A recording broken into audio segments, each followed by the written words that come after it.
Hello and welcome to the Easy Allies podcast following the Wild and Crazy Kids. Wild and Crazy Kids. Yeah, following the wild week of Summer Game Fest. I am your host and moderator, Michael Huber. We are Easy Allies. We are joined by Damiani. Is it Damiani this time? What is this more form? He's just Ethereal-Iani. Ethereal-Ani is nice. Go. I have escaped. We'll workshop it. Yes. How's it going? I'm making it all happen in the control room. Isla Hank. Hi.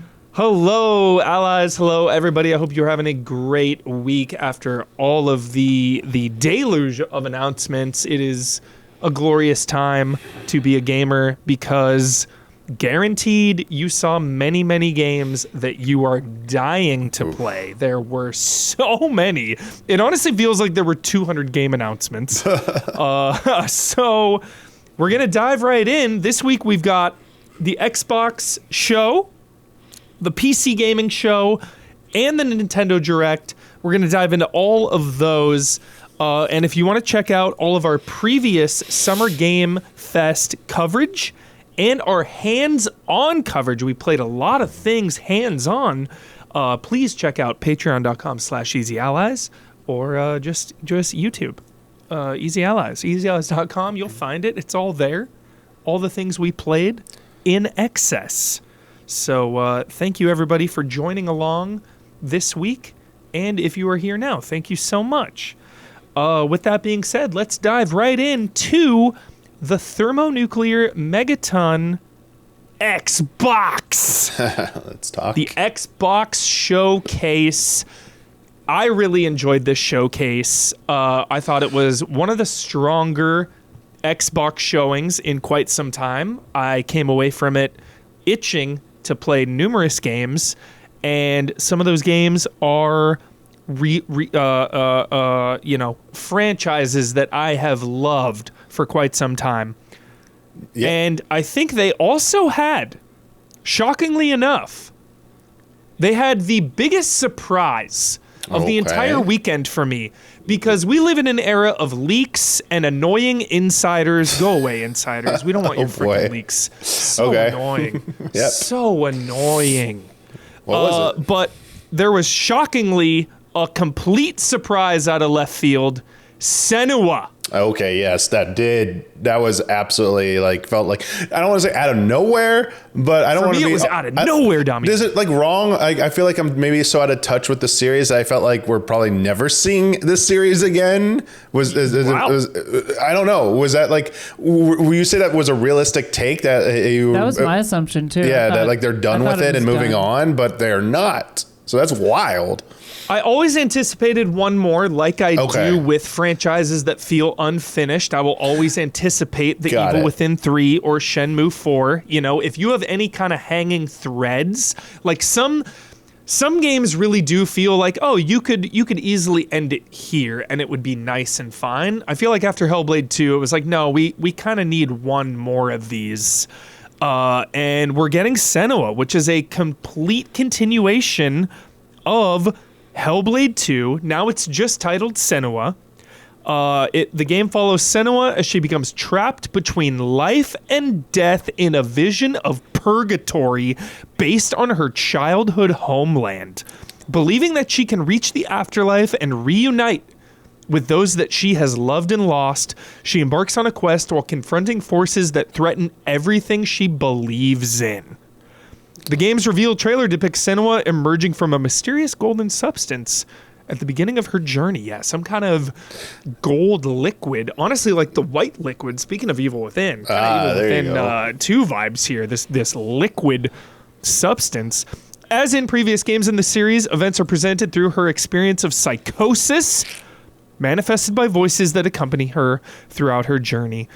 I just want to say that Ninja Theory has and always will be one of my favorite developers in the absolute business. I think of Heavenly Sword and Enslaved, Odyssey to the West, and even DMC, Devil May Cry, and of course Hellblade 1 and 2. And now they are back with Senua. Extremely nice showing, extremely hyped. What did you both think of this trailer? obviously, besides being surprised that they were going to continue this. I guess like it looked intriguing. I felt like it conveyed a little bit more concisely than maybe the first reveal, like especially Hellblade 2. And they're renaming Hellblade 2 apparently, or was that, I don't know. I saw something saying they were renaming it, but that might have been a joke. But it felt more like because of the abstract nature of like what Senua was dealing with like, you know, what the themes the game's exploring. The other crucial thought is this game hopefully will not take as long to come out from announcement to release, because 2027 they say. That's what they say, but what we had been through before with 2, how long, like we were like, where to go, like what's going on, right. You know? Damiani, honestly, Damiani, I forgot about that. Remember You're that? So right. Yeah. I mean, once they started like, you know, the marketing machine started rolling when they were ready to come out, it felt like a little bit more faster pace. Hopefully they, you know, that's the case this time as well. Yeah. Isla, what do you think of this? I don't know. I felt like I've always wanted to like Hellblade. Got it. More than I do. The second one was so much style. I thought it was a lot of style over substance kind of sometimes, where it was just like, you know, big dramatic climbing up rocks, but all I'm doing in real life is holding forward on the right stick, you know? That's like, fine. You gotta get immersed. At a time. You gotta shut your analytical brain off and get immersed, Isla. Come on now. That's not how I get immersed in games. I get immersed in games by playing them. Not watching them play themselves. All right. Yeah. You gotta surrender sometimes. You gotta surrender. It depends on the kind of game, right? Like, I guess I was more interested in an immediate... I like immediacy in my action games more than... This is more of a slow burn. It's not really an action game. Yeah. And so, like, maybe, I don't know, maybe I just was expecting something out of it that it wasn't. Yeah. I don't know. Hopefully this will be cool. Yeah, because Senua is one of my favorite characters. She deals with some crazy shit, and I love how they've handled mental health, psychosis, mental illness, always working with professionals to make sure they get this right. And, you know, judging off the first 2, they have. So very excited for Senua.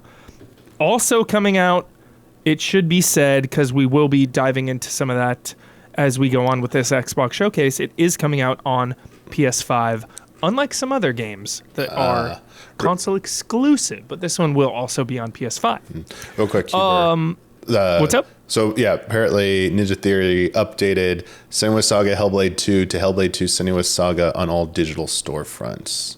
Interesting. Yeah. Little name change, little vibe shift. Yeah. All right. We saw Spyro, A Realm Beyond, of course. Yep. We did some hands-on of that. And then another big one, Doom the Dark Ages Revelations. Oh, yeah. Let's go.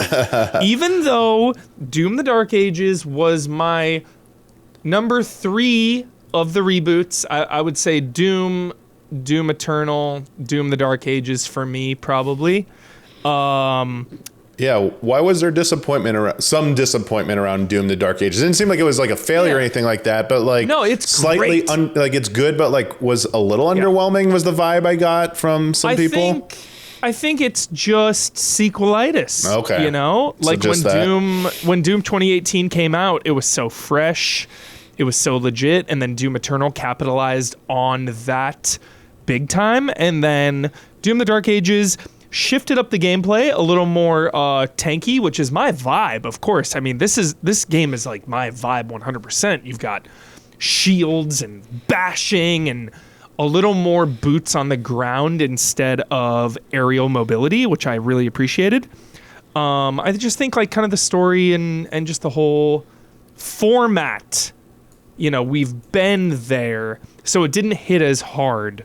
Okay. And that's been my take on a lot of sequels, Damiani. That's been my take on, you know, God of War Ragnarok, Spider-Man 2, Ghost of Yotei, the safer sequels. I appreciated that they mixed up the gameplay here, but it still felt familiar. Okay. So I think that's why. It's just that familiarity. This is an all-new campaign, though, and I want to give a shout-out to Ancient Gods Part 1 and 2, of course, because those are two of the best DLCs I've ever played in my entire life, and they're Doom DLCs. So coming off of that, the expectations are so high because they leave nothing on the table with their DLC. There's an all-new campaign coming out July 7th, too. This is soon. Yeah.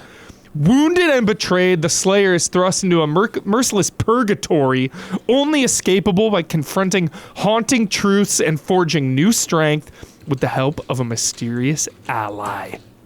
He must ascend from the prison of his mind and fight an abomination of the gods to set his followers on the path to freedom. And they have talked about the gameplay a little bit. They said featuring new levels with deeper puzzles. See how that goes. New demons, new mysteries, new dimensions to combat with the deadly chain spear, offering returning slayers a uniquely satisfying combat system. And this is the one that had the shot of the retro-looking level, right? Yes. That was the thing that was like, even caught my attention. Doom 2. Yeah. That was, that looked cool. Yeah. Isla, any thoughts on Doom: The Dark Ages? Are you into? Because I know you love Doom, and I know for a little bit you were like, "Yo, Hexen vibes." Yeah, I saw that staff and I was like, "Oh, Hexen," but then it was a spear or something. Yeah, I don't know. I didn't play this one. So whatever. We're gonna get Hexen 2028 someday, Isla, and you're gonna fucking throw up everywhere. Hell yeah. The base game players can purchase this for $20.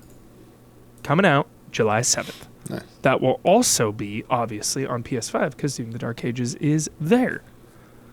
Alrighty.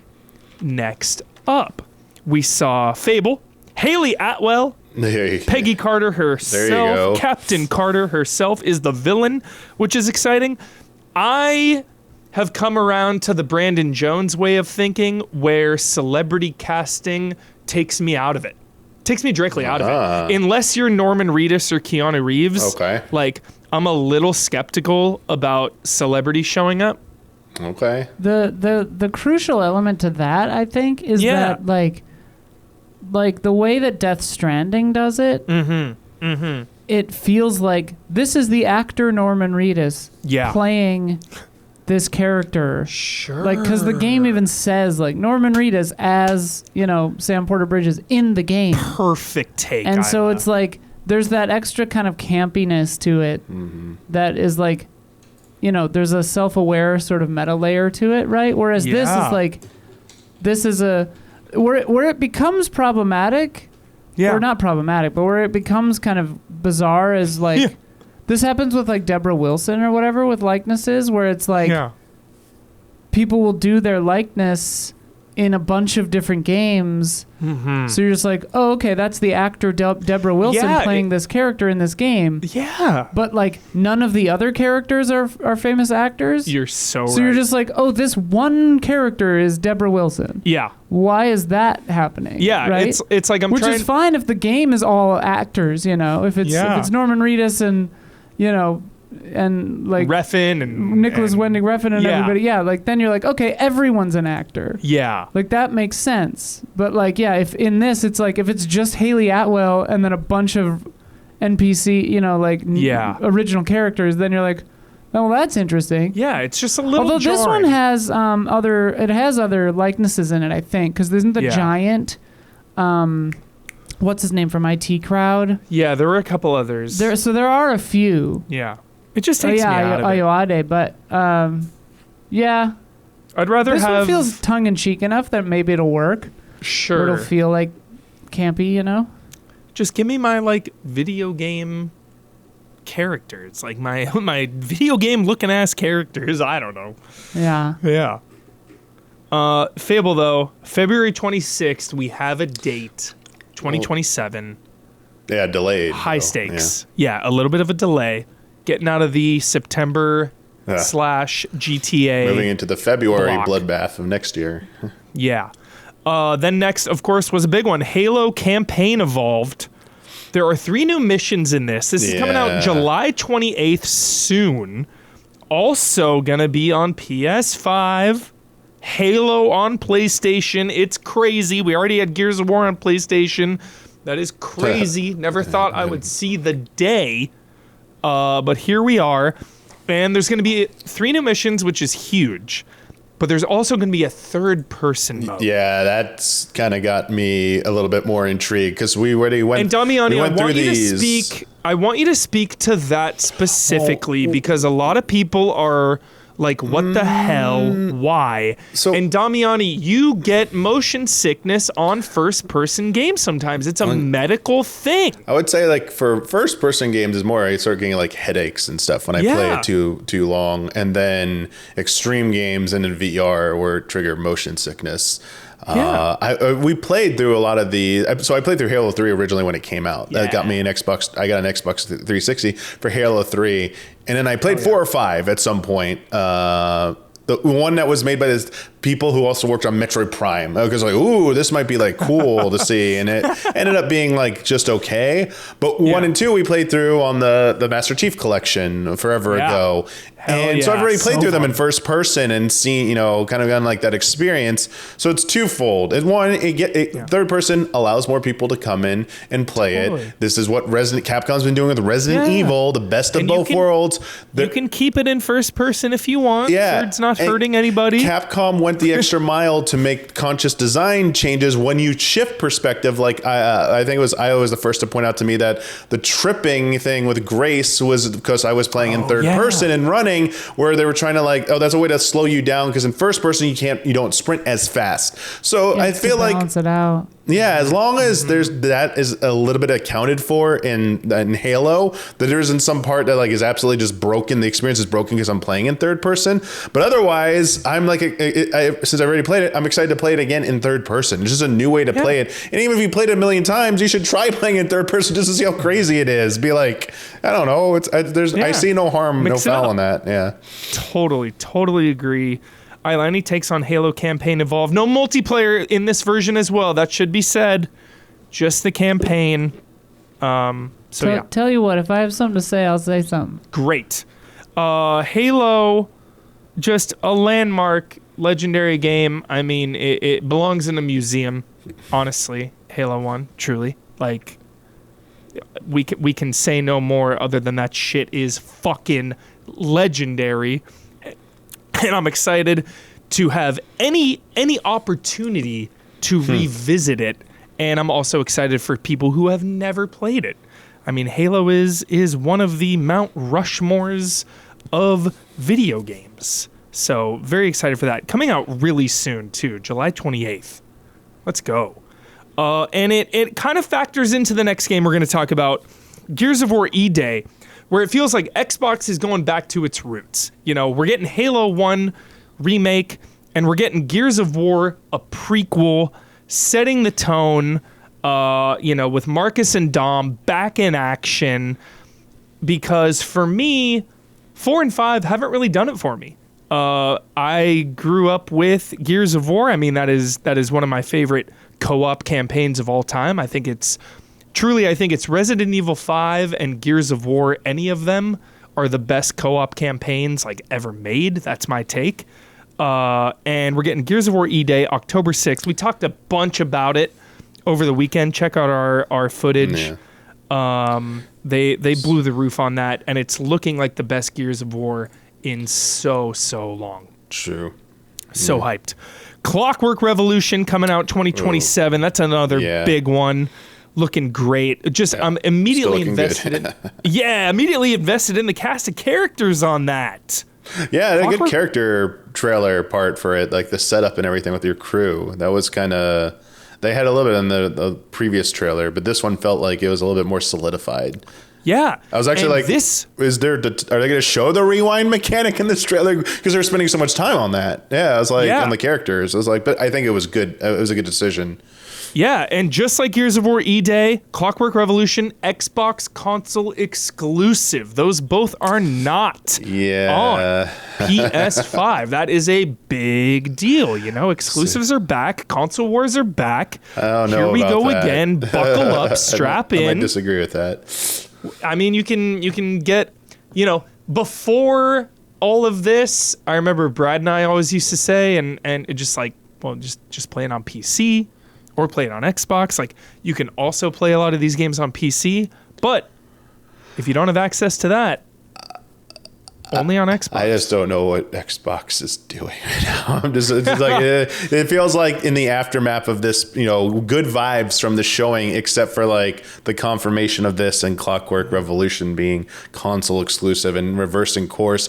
And in all the, let's go real quick, all the messaging afterwards and all the interviews just felt like we're getting different stories from different people, to the fact that like journalists were saying like this is reminiscent of like back in the day where people came back on a bus ride from one of the Xbox events and interviewed different executives, and every person that was interviewed said a different thing to all the journalists. And they're like, what is going on? What different things are you hearing, Damiani? What do you mean? What have they said? Oh no, like they would like say like it's I don't remember the specifics what they were saying, but like one just heard them give like just the features of the system and the direction of the company and the goal with like that I was thinking it was Xbox One. It was for Xbox One, like the goal that they're going for, and each executive had a different answer. They weren't the same. So it's like what have you heard? What now makes you feel that way? I mean, the fact that they're saying that everything they're saying is like changing direction, but also like I don't know if they feel like they can salvage, you know, make like Xbox strong hardware appeal again. I think it's too late. Like it's not. It's confusing in terms of like, are these like I'm confused. Like these are supposed to be like the business decision people, and it feels like they're making terrible business decisions right now. This should have been. They're not sticking to anything. They just do something, then change again. This is like every history of business that I've ever been involved in. That's bad. That's a very bad sign. So, and now Bloomberg reporting they have like massive layoffs and possible studio closures. Like, I don't even really know. Yeah. Yeah, they definitely had a few times where they're just like, as we return to Xbox, or like this new era or this new direction. I'm like, what's the difference? What's the new direction? You have 2 games? That's the new direction? I am the most simple man of all time when it comes to video games, because I just play them and I love them and I drown out the noise. For me, I was very excited for what Xbox said, because to me, I've only ever cared about exclusives with the console wars. Like, play the game here, play the game here. So the fact that they're like, hey, play Clockwork Revolution and Gears of War here, I was like, that's strong. Like, I've always thought in my brain, and I've always preferred PlayStation, because it's like, hey, play Ratchet and Clank and Infamous here, and God of War here. Nintendo, play Mario here. That's all. That's the only conversation I ever have in my brain about like comparing the consoles ever. And Xbox this time did that. So to me, my basic simple brain is like, cool, good job. So win. Okay, just to be so what people want specifics. Their explanation that like multiplayer games are going to continue to be on other things, but single player, you know, but Gears is a multiplayer game, so like it broke their own fucking explanation out of the gate. So it's like, what? And it's like, okay, so wait, what's the real reason here? Like their messaging is not on point right now. It feels like things are in disarray behind the scenes. Yeah, we will see. Well, definitely early days. We'll see how that all shakes out in the coming months for sure, especially after Gears of War E-Day launches October 6th. That'll be a big day for Xbox. Then we got what we all did not want. We all said it before the show. We're like, we don't need any title drop reveals. Don't get me started. Persona 6 should be some epic moment, and it's like, cool logo, bros.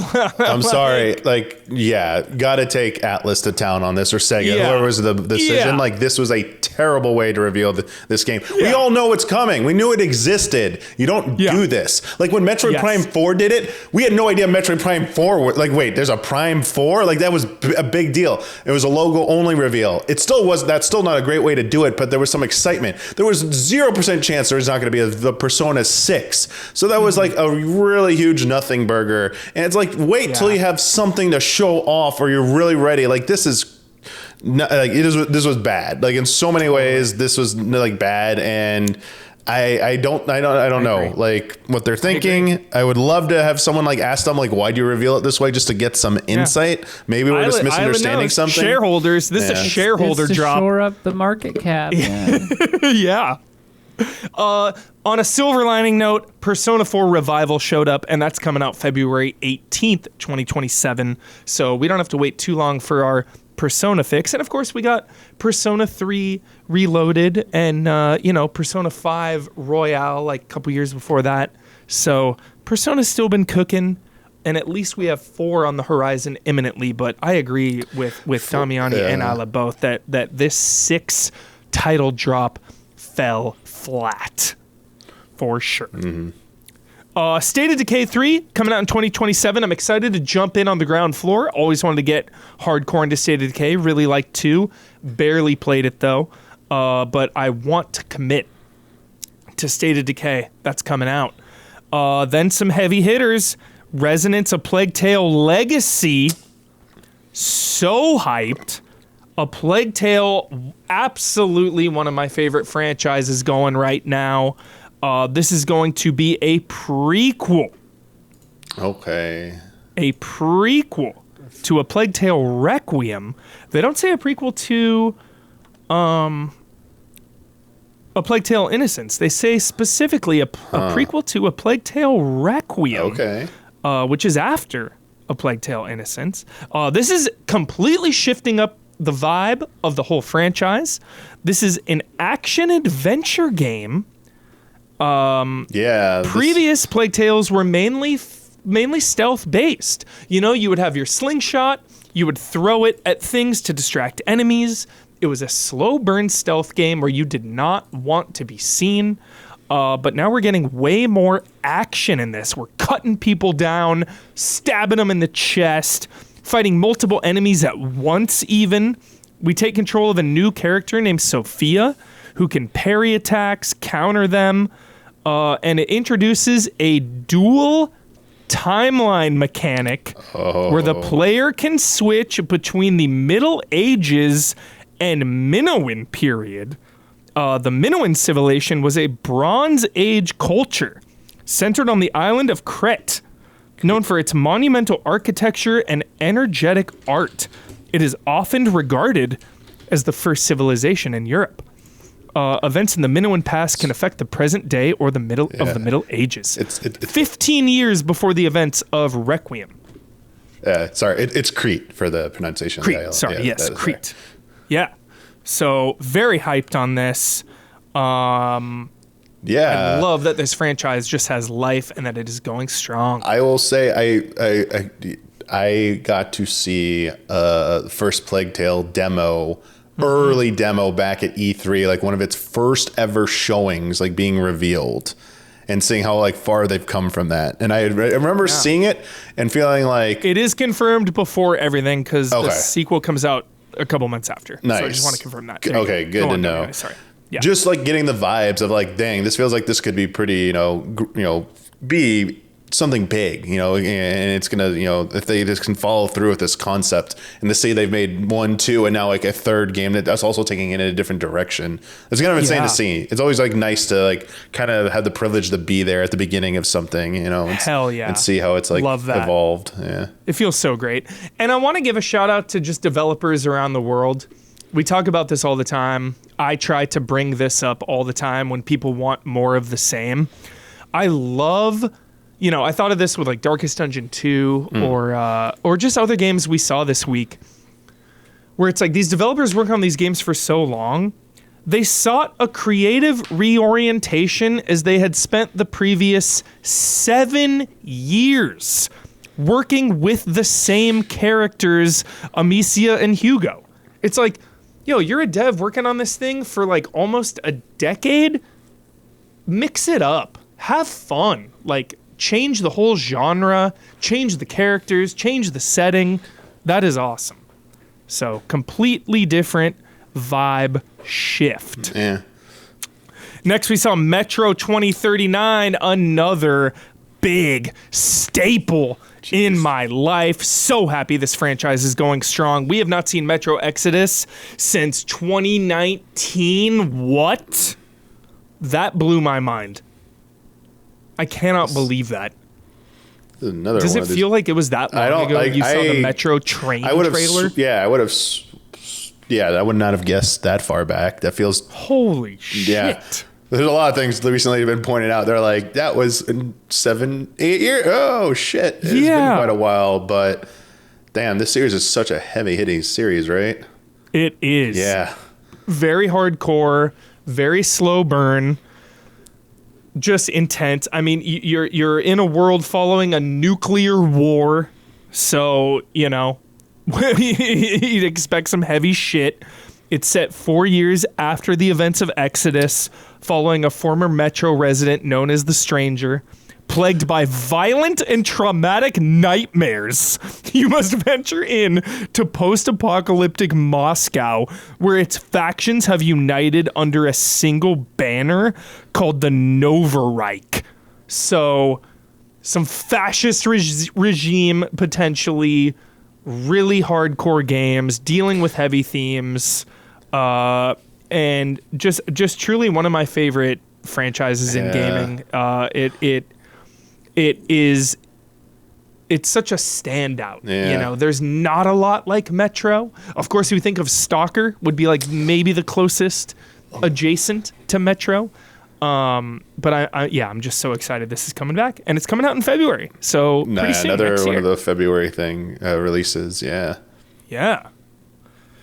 Then we saw everybody jump on in October 15th. Isla, I want the Isla take here. Castlevania Belmont's Curse. Heck yeah. Yeah. How you feeling? Cautiously optimistic. Same.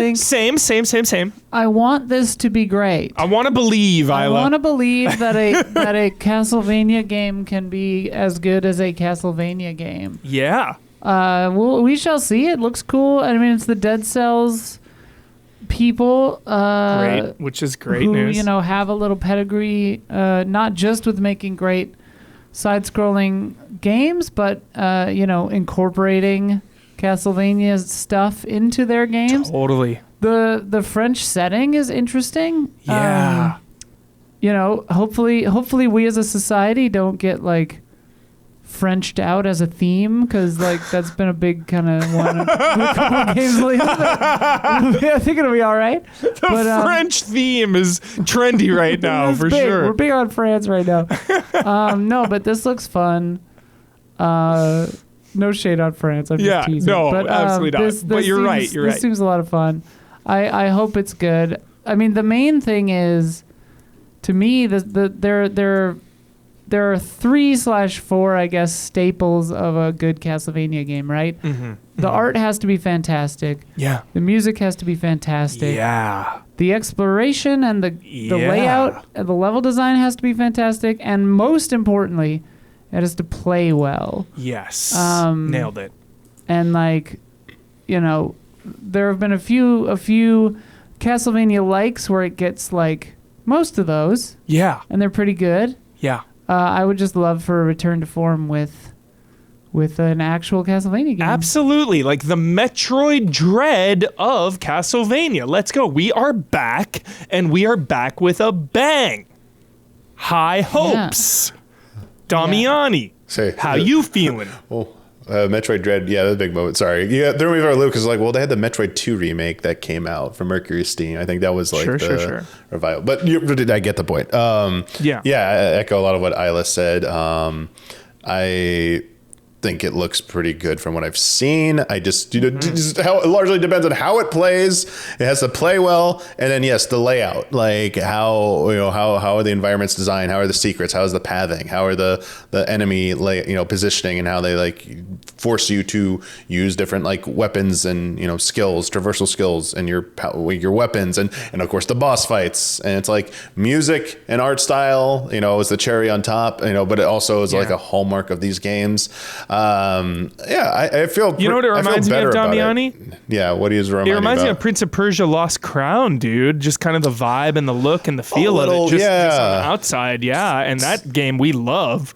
Yeah, I think it's fun, and also like, having Konami turning to other studios, I think is a good solution to getting their IPs revitalized, and I know there might be concerns because it doesn't have like the right look or something like feels off right now because we haven't had a chance to play it.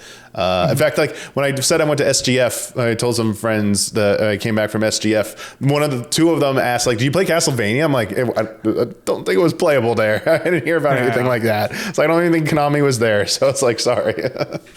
And it's coming out soon, October 15th. I cannot believe it. A brand new Castlevania. I can't believe it. Everything returns. That's our motto here. Everything returns. Everything will return. Nothing is dead. Everything is true. Nothing is permitted. Other way around. Nothing is true. Everything. Other way around. Yeah. Other way around. All right. Now, another big shocker, because we live in an era of crossovers and sequels and prequels and spin-offs and flash sidewayses and flash forwards and flashbacks. A brand new IP that was my number one new IP of the show, Magicians: The Devil's Deal. Yeah. This looked so awesome. This is one of my favorite vibes. Okay, I'm thinking of The Illusionist and The Prestige, of course. Just this like magician theater, like Victorian, like 1800 looking vibe. This game looked so cool. It had like a little bit of BioShock vibes when it went into the gameplay, throwing cards around, using your magician's wand. You make a deal with the devil, a narrative-driven FPS where stage magic becomes real. You play as Jacob Mentero, a fallen illusionist, great movie, bound by a pact with the devil and cast into hell. Master deadly tricks, steal the powers of rival magicians. That's intense. That's gonna be dark. And escape the infernal world of Theaterland. Bleeding combat, exploration, and stage magic, Magicians: The Devil's Deal explores the fine line between spectacle and power, drawing players deep into a world of ambition, betrayal, and deception. Your talent bordered on the supernatural, then you were cast into hell. A twisted domain ruled by the rivals who have betrayed you. You were bound by a treacherous pact with the devil. Just looked so cool. Did you all feel the same? Because this had me so hyped. Yeah, this looks neat. I would say like it felt like such a perfect setting for this type of game, as you were saying. And honestly, like the theme of like the magic for this type of using magic tricks, but having them like come to like more practical impact, because it's all an illusion. But now like, using that in a way where it's going to impact gameplay. And honestly, like it just came out of felt one of those games that come out of nowhere. You just like. And it shows you something like, even if it's not completely new, it just feels new, feels unique, and just grabs your attention. Kind of like a Clockwork Revolution was first revealed. This was this year's Clockwork Revolution, I feel like. Totally. You are in Theaterland, and it is an infernal reflection of Victorian London, buried in the depths of hell. Explore realms erupting with the twisted powers of their masters. Nothing in Theaterland is ever what it seems, and every scene tells a story shaped by performance and deception. So pumped. Yeah. Cannot wait for that game. 2027. Yeah, just hope it plays well, because people are throwing on like BioShock-esque. Like I think there are like expectations with that type of like presentation, first person combat. There's totally. Yeah, for sure. Then another one that was right there with me for unexpected announcements, Vivarium, coming out in 2027. This is a day one for me. This was the Studio Ghibli looking one. We need a new word. We need like a Ghibli-like or something. Because there's so many games. Right. I feel like there's at least 10 games now that come out in the past 5 years that Ghibli, yeah. Good one. Totally. Yeah, I mean, it just looked emotional. It looked beautiful. If you have watched or if you are an enthusiast of Studio Ghibli, you are probably immediately on board for this game. Step into a summer that never ends. You wake up in the golden haze of late afternoon. The air is warm. Cicadas hum somewhere in the distance. And sunlight spills across your bedroom. And outside your window, there's a tiny world waiting. You play as 11-year-old Jenny, a bright and energetic resident of the terrarium. But this isn't just her story. Somewhere buried deep under the summer days and small town routines is another life. And in the trailer, we see that other character, and it looks like they have a very intense bond. However that may form or be. It just looked wonderful. It looked emotional and fun to play and unique. So hyped on this one. Yeah, I mean, it looks good in motion. It just looks like a relatively like fun game and like kind of like jolly vibes. I mean, it might, as you say, the themes it might explore, just like in Ghibli films, it can explore very, serious themes and can get a little dark at times, but generally return to like a lighthearted nature by the end. Even like Mononoke, by the end is kind of like that as well. But, it's, this looks very cozy. And to be more specific, it looks like very older, like people were saying in chat, like Ghibli, like pre-Ghibli, like what it reminds me of? Like Nausicaa earlier. No, baby. I got something better. Oh. Only Yesterday. Fucking okay. 10 out of 10. 10 out of 10. That is like, what it was giving me the vibes of. Yeah, it's like they're like early 90s, like 80. I would say like it's even earlier than that. Sorry, but it reminded me of like, what's the one? I'm sorry, I'm struggling for the name. The one where it's like set on the ocean or whatever. I thought it was like Horse of the Sun or something like that. It was like it was either a movie or a series. I own it somewhere, but it looks like that, and I love that look. Like it honestly, looks so good. You know what? Sorry, real quick tangent. I love this look and everything and that. Yeah. You know what I need? There might already exist. You can tell me, chat, if it exists. I need a Lupin game that like looks like it and but also plays like a heist game. I need a heist game that looks like that, please. Yeah. If it exists, just tell me where it is and I'll try and play it. But otherwise, it needs to happen. You can cook, collect things, craft things, repair things. So, slice of life. I'm in. Yeah. I love a slice of life game. Any kind of slice of life. And then Valor Mortis was the last game. We already talked a bunch about that. And that just got delayed, actually, off of Doomsday, September 24th. Yeah. That got delayed till October 13th. Probably the right choice for this game. Like, of the 17 big games on that day, this one, I think, risked getting lost in the shuffle a bit. You are so right. Because, I got hands-on that game, and it is good. Very, very good if you like first-person Souls. So, there you go. All right. That was Xbox. I thought they had a great show all around. Really good variety of games and some big exclusives, which is really the only thing I judge any show on. If you're really like grading it for like, because for me, I have no console war. It's like I just want to play all the games no matter where they are.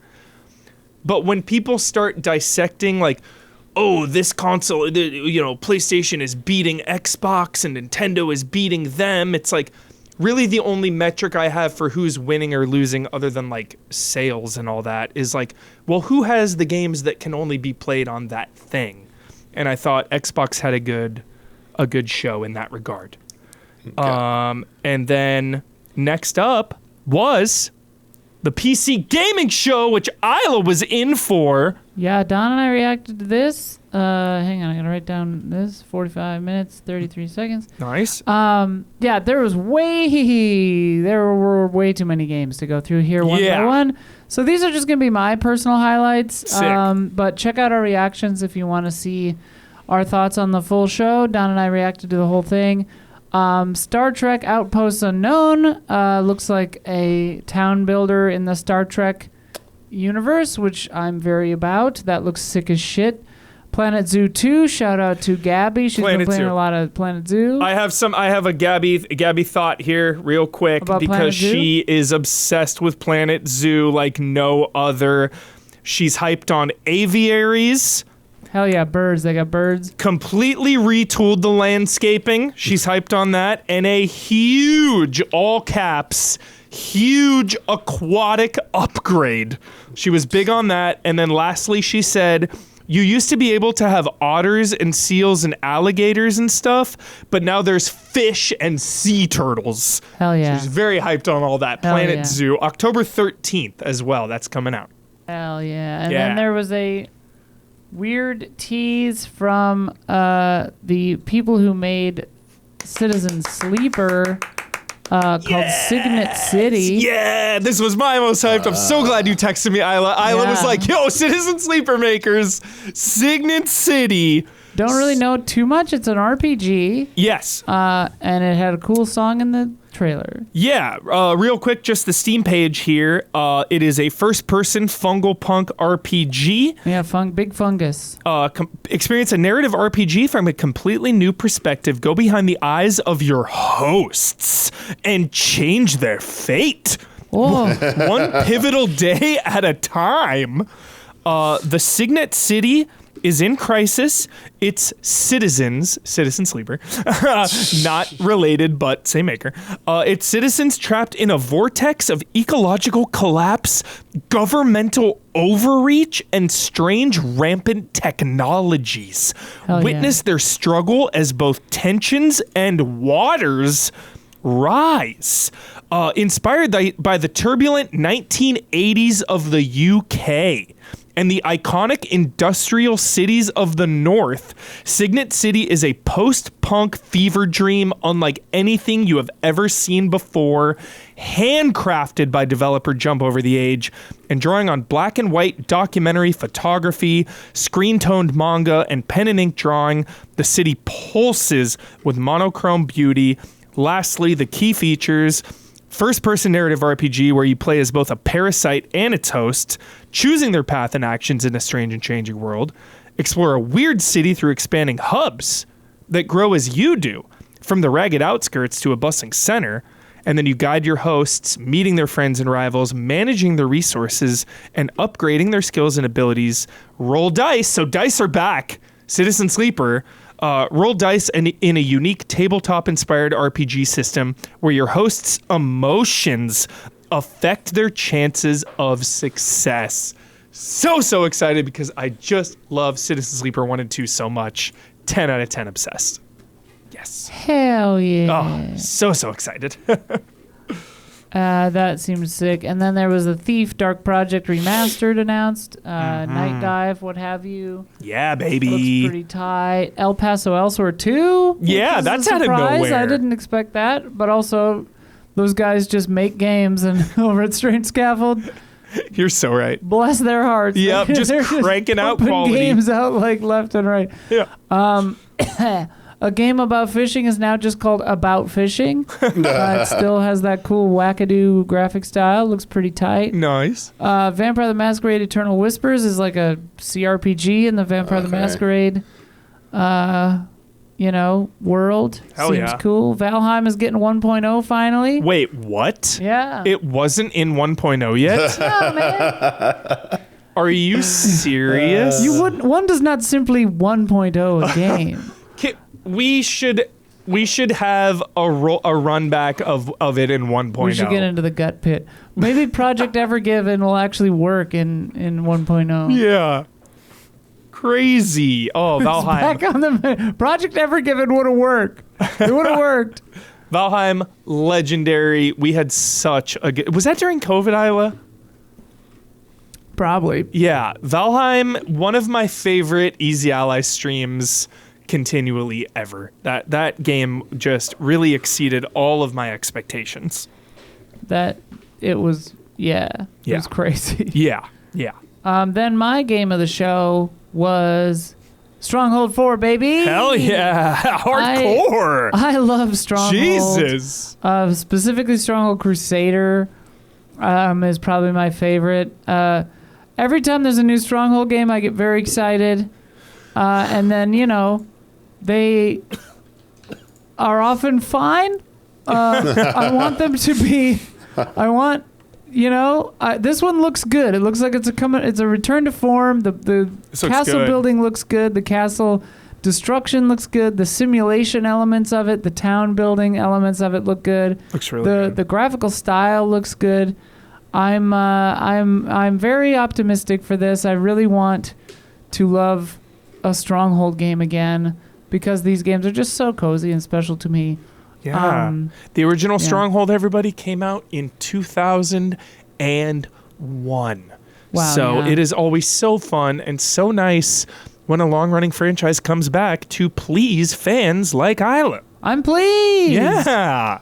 I wish so to exciting. Be pleased. That's so exciting. Yeah. He looks awesome. I'm very excited. I don't know if they set a date yet, but I'm very excited for this one. 2006, so they say. Sick. So, woohoo. 2026, here we come. Yeah. Oh, wait, June 20... Wait, what? Oh, demo June 23rd. Okay. Oh, baby. Okay. I was like, wait, this shit comes out in 2 weeks? No. Hell yeah. Demo comes out in 2 weeks. You have to play the demo and report back for the pod. Okay, I'll try my you best. Have I'll try to. my best. We want the demo take. Should we be more or less excited? Probably more. I'm gonna say the demo pleases Isla. Okay, I'll take the side action. That's my bet. That's my bet. I'll take the. I'll say I will not be pleased. I've got you. I think you're gonna be pleased. I hope you're right. You're gonna be like, yo, Stronghold's back, baby! Woo! Hell yeah. PC gaming show. There it is. How were the vibes? They were cute. Was Day 9 there as well this time? Yeah, he was hosting it with and Frankie. Frankie and heck yeah. What's her name? Always Mika Burton, right? Is that? Always so fun. One of my favorite shows. They had like a 90s vibe going, like a sitcom vibe. Very cool. It was funny. Very cool. Alrighty. Bringing us to just an onslaught. Take a beat. Take a breath. Everybody just take 30 seconds to just collect yourselves. Good God Almighty. There are so many games coming out, already out. It is nuts. Like, going into Summer Game Fest week, I'm sure your backlogs were already crushing your heart and your soul and your mind. Like, got so many games to play. Yeah, this whole week just added 50 more games that are coming out.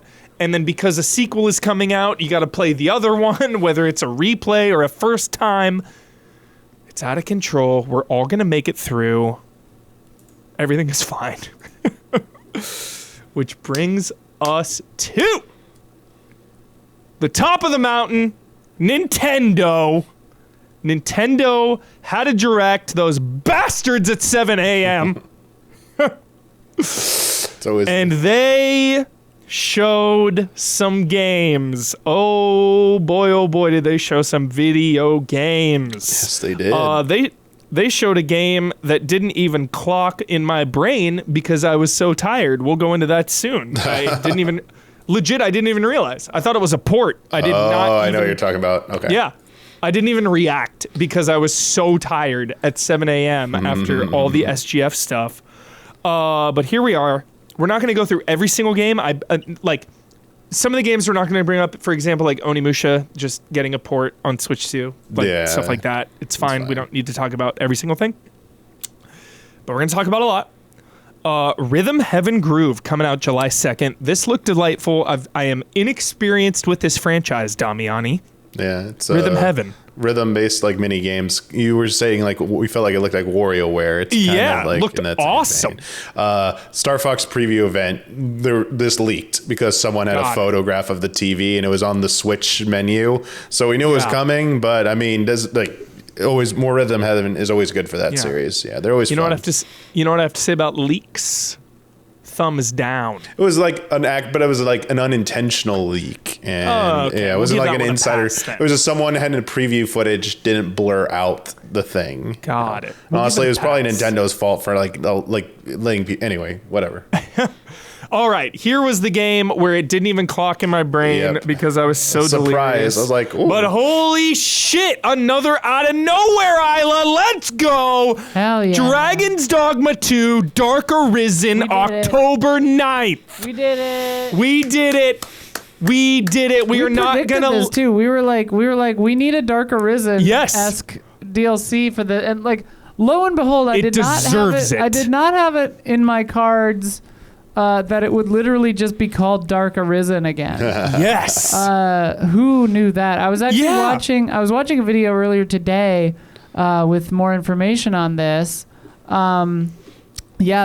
a lot of cool updates coming in this. They're updating the skills. You can have 6 instead of 4, which I'm really excited about because that was one of the things that felt limiting in this game. Sure. But yeah, new Frozen North, bunch of new enemies. Iceborne Core. Yeah, like new stuff coming to like most of the classes. Dude. It's honestly ripe for a full replay now. I mean, I wonder if you'll have to. Like, I was trying to remember where I left off because I got to, there's like the secondary ending and then I'm like, I guess I was probably in New Game Plus. Yeah. So I'm like, I guess I'll just play my New Game Plus up to this. I don't really remember. Yeah. But I'm fucking stoked about it. So stoked. Yeah, and I think because the director of this game is no longer at Capcom, but I think the Dark Arisen is directed by the same guy who directed the original Dark Arisen, because that wasn't directed by the director either. So like, it could be sick. I'm very excited about this. I love Dragon's Dogma. I really like Dragon's Dogma 2, and this might make it. This might be the cherry on top that this game needed to just like bring it up to God tier status. Because we both were bummed, and I get extremely bummed. Shout out to Evil Within. I get extremely bummed when I think a game is like a legit 8, 9, or 10. And the larger community is just like negative on it or like, it's okay, it's fine. I'm always like, no. Yeah, I feel like the response to people this were harsh. Wasn't as good. Like playing this, I was like, this is great. They were harsh on this game. So this is the second chance it needs to maybe turn some of those people in its favor. Based on feedback we received after the initial release of Dragon's Dogma 2, we established 3 goals for ourselves when we set out to update and expand the game. Enhanced gameplay, expanded adventures, enticing value. Whatever that means. What the fuck does that mean? Yeah. Enhanced value. I mean, I appreciate when values are enhanced. Yeah. 3 major additions. Forsaken Domain. The Lost Rites. Prove yourself with 12 dungeon challenges. And these are throughout the entire game world. So it's not just in the Norglen or whatever the frozen area is called. These are all throughout the entire game. So that's cool. And it's like a neat way to go back and explore. Also, a lot of quality of life updates just, I think, already went in. New hairstyles and tattoos. That too, for your pawns and stuff. But also like the Eternal Fairy Stone for everybody. That kind of stuff. So you can fast travel easier. Lots of stuff. I mean, it sounds like they're just like kind of just making the game better all around. The pawn's behavior is going to be better, apparently. Like better behaviors in battle, better defense and offense, that kind of stuff, like actions. Norgen, okay, that's what it's called, like very Norway. Yeah, these lost rights, rare equipment once held by past Arisens lays dormant in the depths of freshly uncovered unique dungeons. Whether you want to sharpen your skills or lay claim to legendary treasures, test your mettle against the Pathfinder's trials. So pumped, Isla. Let's go. October 9th, Dark Arisen. We get to play Dark Arisen, dude. Dragon's Dogma 2 in 2026? I hope that it's as good as the original's Dark Arisen. Iconic. Because I know a lot of people... And it was hard. it was crazy hard. And a lot of people were saying, like, that... and the story in this one, I can't even confess to remembering it. Same. True. Fair. The ending twist part was kind of cool. Not maybe as crazy as the first one, but, like, so it pales in comparison in many ways to the first. But I thought that, like, the world, the exploration, the combat were all really great. And if they improve on those... Yeah. And then also I think, people are hoping that this will kind of give the ending a more satisfying kind of ending. Totally. And then, like, I just love the vibes of a Dragon's Dogma, dude. Isla. Like, I just love the vibe. Yes. Like, it's Dragon's Dogma. Like, the more 7 it is, the more 10 it is. Yes. You know what I mean? Masterworks all. They're Masterworks all. You can't go wrong. Can't go wrong. Yeah, hell yeah. Let's go. So hyped. Oh, it's so soon, too. So many video games. So many video games. So many. Unlimited. Truly unlimited. Unlimited games for your gaming pleasure. Next was Orbitals. Coming out September 3rd. We've talked about that in detail. Cannot wait. Damiani. I need a hype check, bro. You there? Yeah. One Piece Grand Gourmet. That's good. Really cool. I was just like shocked to see. I was just like the timing of seeing something One Piece when I'm like watching it, and I know these. I understood these references. That's like a jolly cozy game. I mean, it looked really Sanji's cozy. a chef. Having your own restaurant and like all like the building mechanics. It looked very jolly. Had a ton of One Piece characters. I was like, I had to start turning away. I'm like, I loved when you looked away from spoilers for Grand Gourmet. Because I saw a character in the current Arkham, and I'm like, okay, I'm gonna look away for a second. I don't know. We'll see. Getting spoiled on One Piece from Grand. This is why I gotta watch. This is why you gotta watch it all or read it all by now, because you're gonna get spoiled on shit. Yeah. This is also coming out in October 23rd. I love a restaurant sim. So honestly, if you say this is sick, like, dude, I'm just gonna dive into this because I love the art style too. Damiani, it looks rad. Yeah, looks so sick. Next up, Isla, we were scared for you. We were concerned for your mental health. Because Pokemon Popocopia DLC. Oh yeah, the underwater stuff. Yeah. What do you think about this? This also shadow dropped. This came out, right? Oh, it's out? It's out now. It's out now? Yes. Something was, but I think some of the stuff they were showing was still it's still coming. There's an expansion pass. Yeah. Okay. I'm sorry if I got that wrong.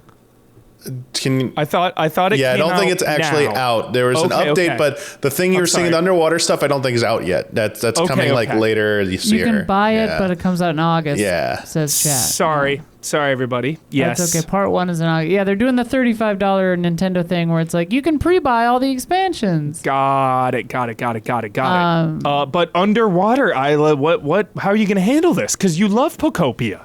This is cartoony enough that it doesn't even proc. Chill. As underwater. Okay, because there were some structures though. Yeah, that's okay. Okay. These are goof troop enough that it doesn't super matter. Yeah, like this, I feel nothing. Chill. Good. Which is good. Good. So yeah, that's cool. Nice. Yeah, I mean, this just looks like slightly hazy outside, Yeah. Okay. Chill. Whereas like that first shipwreck in the Black Flag trailer like tripped me. For sure. Yeah, I don't know. This is cool. Hell yeah. I mean, this is one of the highest reviewed games of the year so far, and everybody kind of universally loved it. So we're getting more content for it this year. That's big. That's huge. Okay, the expansion pass, available. Shadow dropped. but the content itself that coming feels out in misleading. August. It was. It feels like a misleading trailer. Thank you. Yeah, that's why I was so confused. I was like, okay, chill. Yeah. So more Pokemon, always a good thing. Next up, a Megaton heavy hitter. We have known about it before, but the next entry in Fire Emblem, Fortune's Weave, coming out in Doomsday, September 17th. It's like arrogant Nintendo there. No, I'm kidding. Yeah, this one is sniping distance from like 6 other huge games. Yeah, so Wolverine 2 days before that. This is gonna be a long ass game. I'm just like you're probably gonna have to play through all the. There's 4 different playable. I know Isla and Damiani absolutely adored Three Houses. I unfortunately scrubbed out. It is one of my gaming shames. Not because I didn't like it, but as Damiani was alluding to, these are long video games. Very long. And I was trying to stream a whole playthrough. That's a tough ask for an 80-hour game. Yeah. But how are we feeling about this vibe shift? We are no longer at like kind of a school academy. It's like a Roman Empire Coliseum. Yeah. I can't tell if I'm Team Theodora or Team Leda. Like I don't know. The hardest decision of the year. Yeah, you got 4 houses to pick from now instead of 3. Although the DLC crazy. introduced a 4th one, but for 3 houses. But I like they're just expanding upon all of the things that were kind of. I wouldn't necessarily they're all introduced, but like kind of like were popularized in 3 houses, and we've gone Fire Emblem games since then that didn't really go back to that style, and so this is the first one that's returning back to having like a giant hub environment, a lot of like activities you do in between the actual battles, socialization, relationships, what you how you spend the time of your day, like Persona stuff. All that is looking pretty good, and I'm feeling good about what I'm seeing. The only small thing I feel like I just need to see something more of is because all the combat taking place in the Coliseum and how crazy unique the Coliseum environments can really get. Are there going to be like ship battles? Like they roll out water, make a fake moat, and like Classic have like Coliseum. Yeah, that's a thing.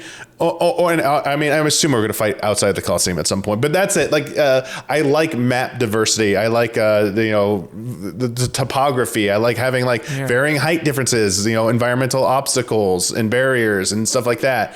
And it's like, what are the new kind of like systems they're layering on to the combat this time in terms of like.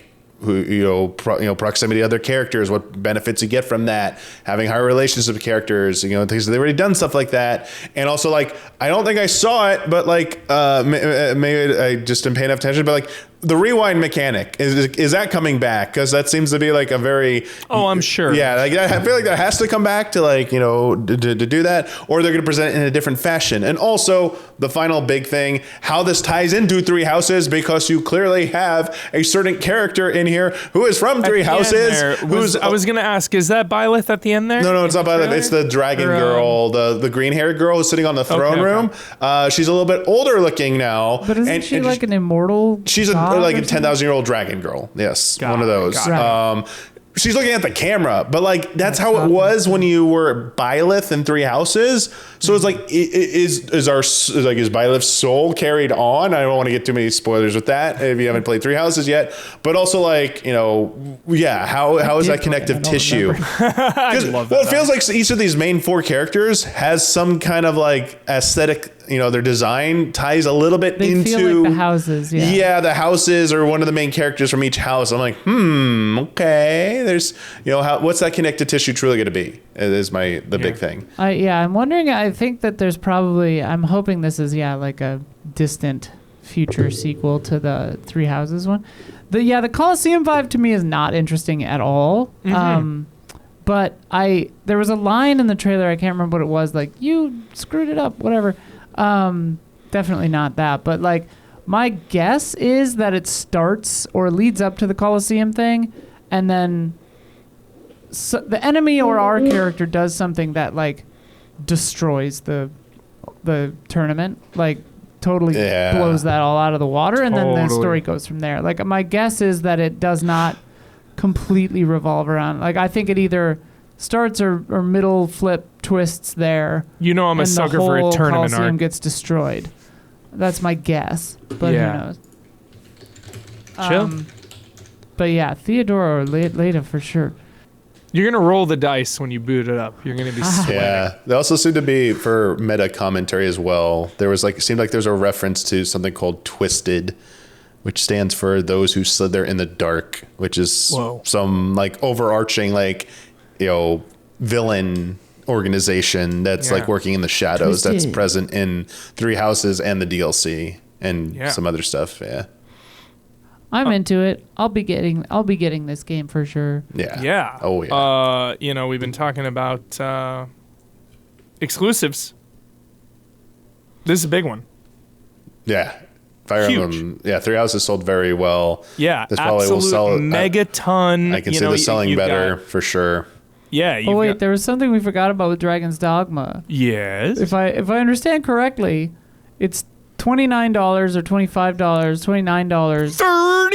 $30. It's $30. Yeah, I think it's $30 on its own, or you can get the full version of the game for $50. Fuck. Which means that we Dragon's Dogma enthusiasts have to pay $90 for this full game, whereas someone coming in later gets everything for $50. Like, what's happening? How does that math? That's crazy. I'll pay it. Yeah, 1,000 a day, 10,000 a day. People will pay it. I'll pay anything for Dragon's Dogma. That's crazy, though. God. That's true. It'll go on sale in 20 minutes. The chat says it won't be full price for more than like a week. You're so right. Fire Emblem Fortune's Weave, an absolute thermonuclear megaton Nintendo game coming out September 17th. So definitely one of the higher profile games of the year. Chat is mostly Team Theodora. That makes sense, you horny dog. Mommy supports you. Ninjala, and not Ninjala. Ninjala 2, The Uncharted Planet. That's coming out spring of 2027. Looked cool. I liked the first one for what it was. It's a completely different vibe, tonal shift. More free roam exploration, like RPG looking game. On my radar. DK Challenge, Legally Distinct, Damiani. You say Legally Distinct, Damiani, achieve it yourself. But they're also like timed exclusive, like they're limited things. So they're doing the FOMO thing. Shadow dropped, by the way. That's out now. I haven't got to try them yet. I need to find some time, like maybe this weekend, to try a few. But I really wish it wasn't.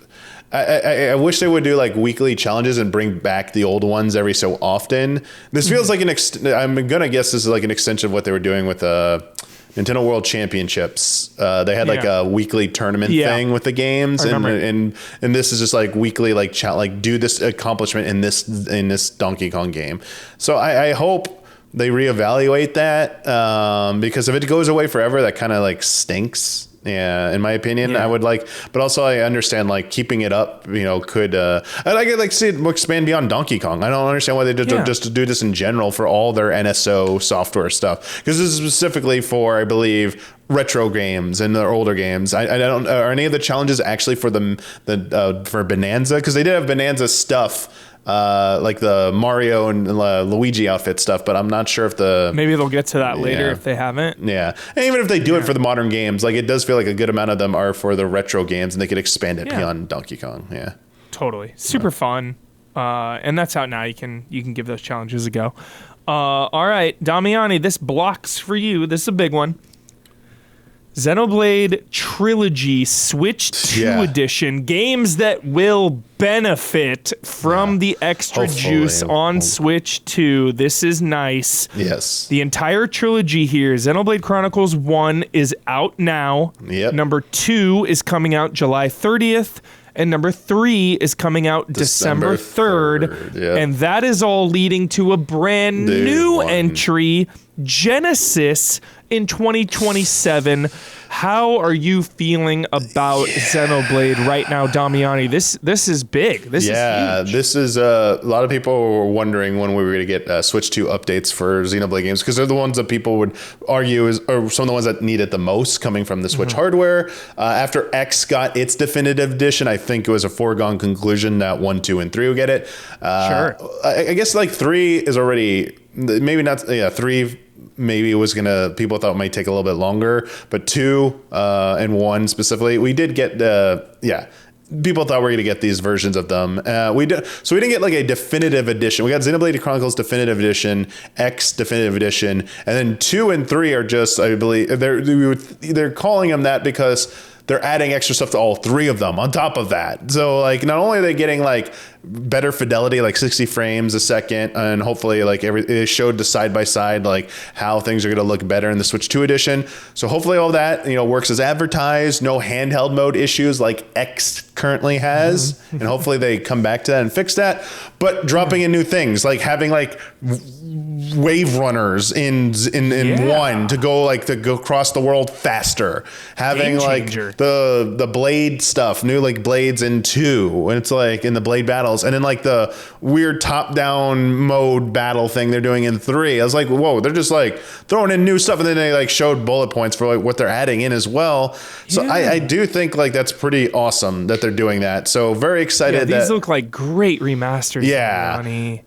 These games, like I've joked with a friend of mine for the longest time that like these games, like we wish like Monolith Soft could get like better hardware to work on, because they are technical wizards. The games can probably look so beautiful with just like a little bit more juice. And so seeing these games that were designed around like one around Wii and then the other around like Switch, and both of the 2 around Switch, and getting Switch 2 versions that like up the fidelity, I think that's like just awesome to see, and very excited. I don't know if I'll fully. This is my chance to like really do replay 2. I've never replayed 2, and finally finish the Torna DLC that I never touched. Like everyone says is fantastic. But yeah, as I said, all this is leading to Genesis, a brand new game. I have so many questions, but like obviously with Xenoblade games, like there's always crazy shit going on. Like the word Genesis, people are saying like, oh, beginning might not necessarily be a beginning. It could be a new beginning of something else. Like I'm basically trying to say it could be before the 3 games. It might be after the 3 games. Ooh. I don't know. There's definitely something that happens in 3 that like, maybe that's possible. And it just the vibes. It's like it traded Fire Emblem 3 houses. It's like, oh, we're the Fire Emblem 3 houses now. We've got the academy. We've got these students who are like training and becoming like these badass swordsmen and magic wielders. It's like a more like it's a more fantasy setting with a little bit of like the previous Xenoblade design like mixed in.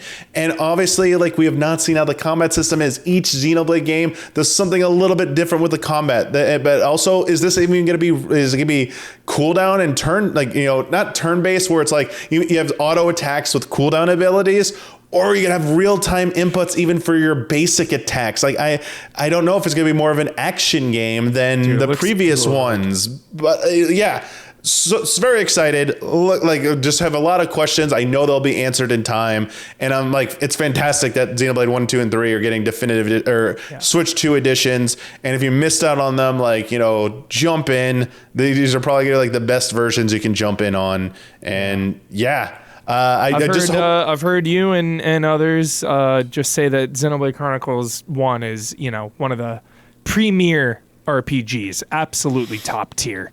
Yeah, I think they're all really good. Even X, which has a its own thing going. I was very happy to play through that because I saw the concepts they're doing with that. Hopefully they can mix a bit of both, like X's world design, which is a seamless overworld, with maybe some of the more tenets of the other ones. And I do hope at some point Monolith Soft, if their heart's desire is to keep lurking on Xenoblade, then more power. We love Xenoblade. Yeah. We will always take more Xenoblade. But I do hope if they want to work on something else at some point, they do get that chance, because man, they are like masters at crafting like these beautiful worlds. They're just fun to like explore and just run around in for sure. And this is my favorite thing of all time. I love it so much. You have the whole freaking not just one game. You have the whole trilogy remastered before the new entry. Yeah. Yes. Good stuff. So everybody can catch up. Everybody can dive into those old ones before the new one comes out next year. You have time. And I love that they have a stagnated, or what's the word? I'm sorry? Like a release here and then there. Oh, and staggered release. Staggered, yes. Yeah. A staggered release. Thank you. Awesome. Then we saw Nintendo Switch Sports Resort coming out October 22nd. One small Jolly. thing. I'm hyped to bowl again. Will it come with a Switch controller or a Switch 2 controller? I don't think so, but fail. Woohoo Island's back, but Woohoo Island is a hot thing right now. People like younger fans were sharing memories about how it was such an influential location, and they're like waiting for the day for it to return. It's back, but apparently shit has gone down. People are trying to come up with crazy theories about why it's different looking, why the village is missing. They're waiting from a climate change affected the island to the volcano. Is not thinking about that. To the volcano erupted. There's some crazy shit going down in there. Maybe all will be revealed. Maybe it's a prequel. They haven't built up the city yet.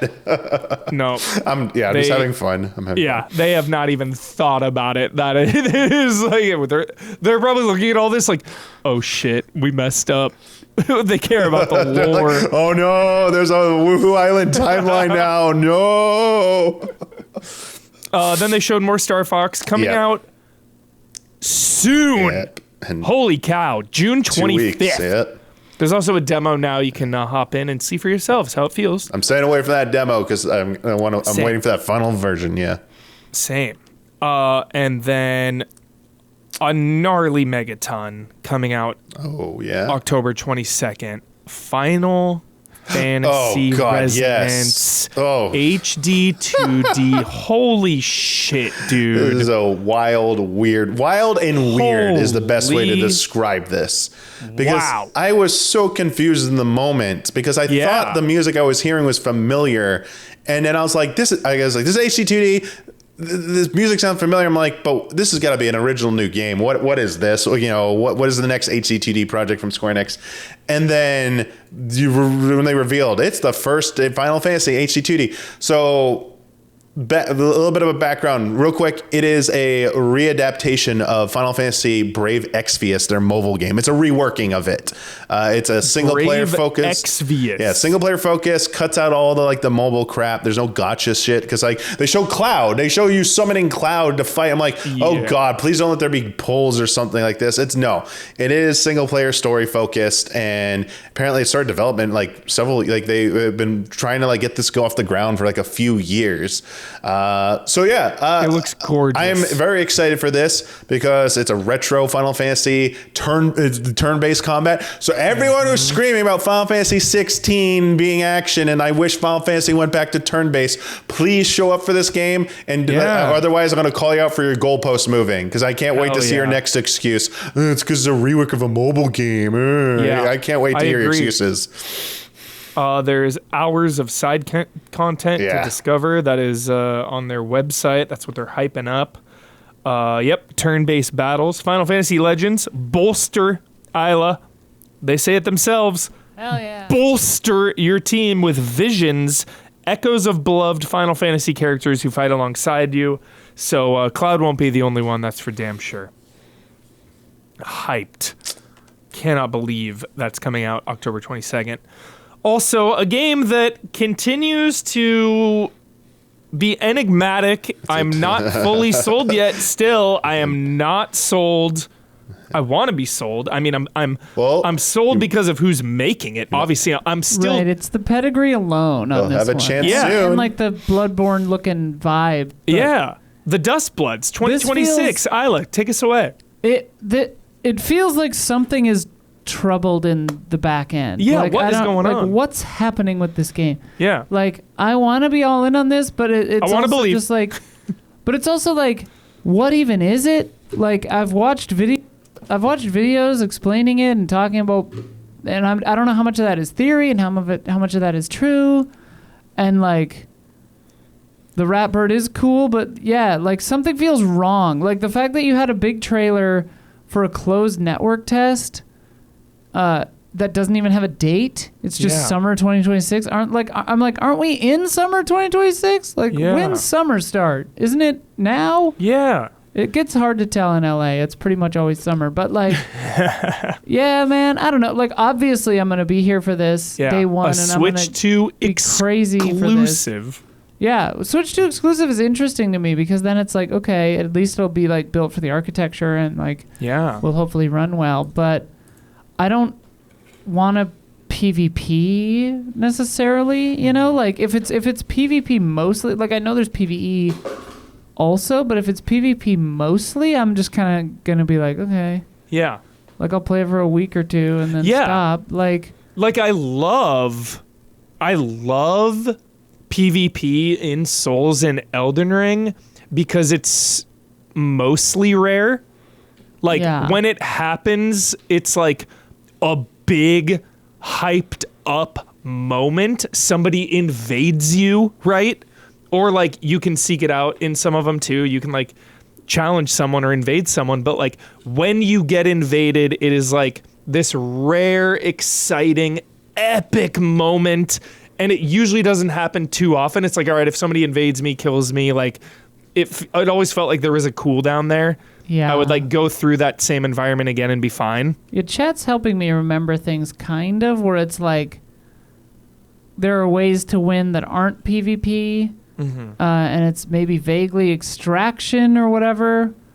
I don't know. Like, this game seems so fucking weird. Yeah. But it's FromSoft, and they're taking their time with it. And reportedly, I remember people saying, like, that they started working on it a long time ago. Yeah. So I think this has been in the works for quite a while. For a minute.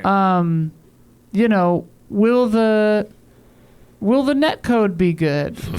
will this game work? Who the hell knows? Yeah.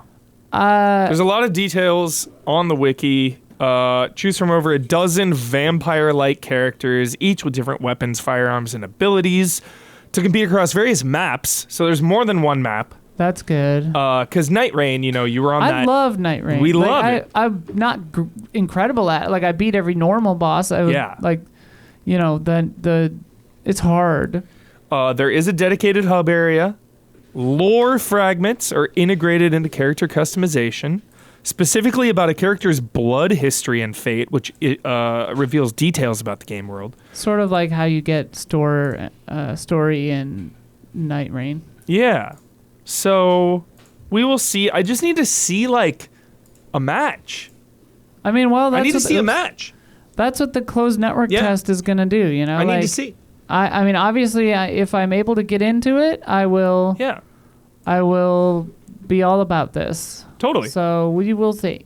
Yeah, and Miyazaki is directing, which is absolutely that's wild to insane. Yeah, I mean, that's wild.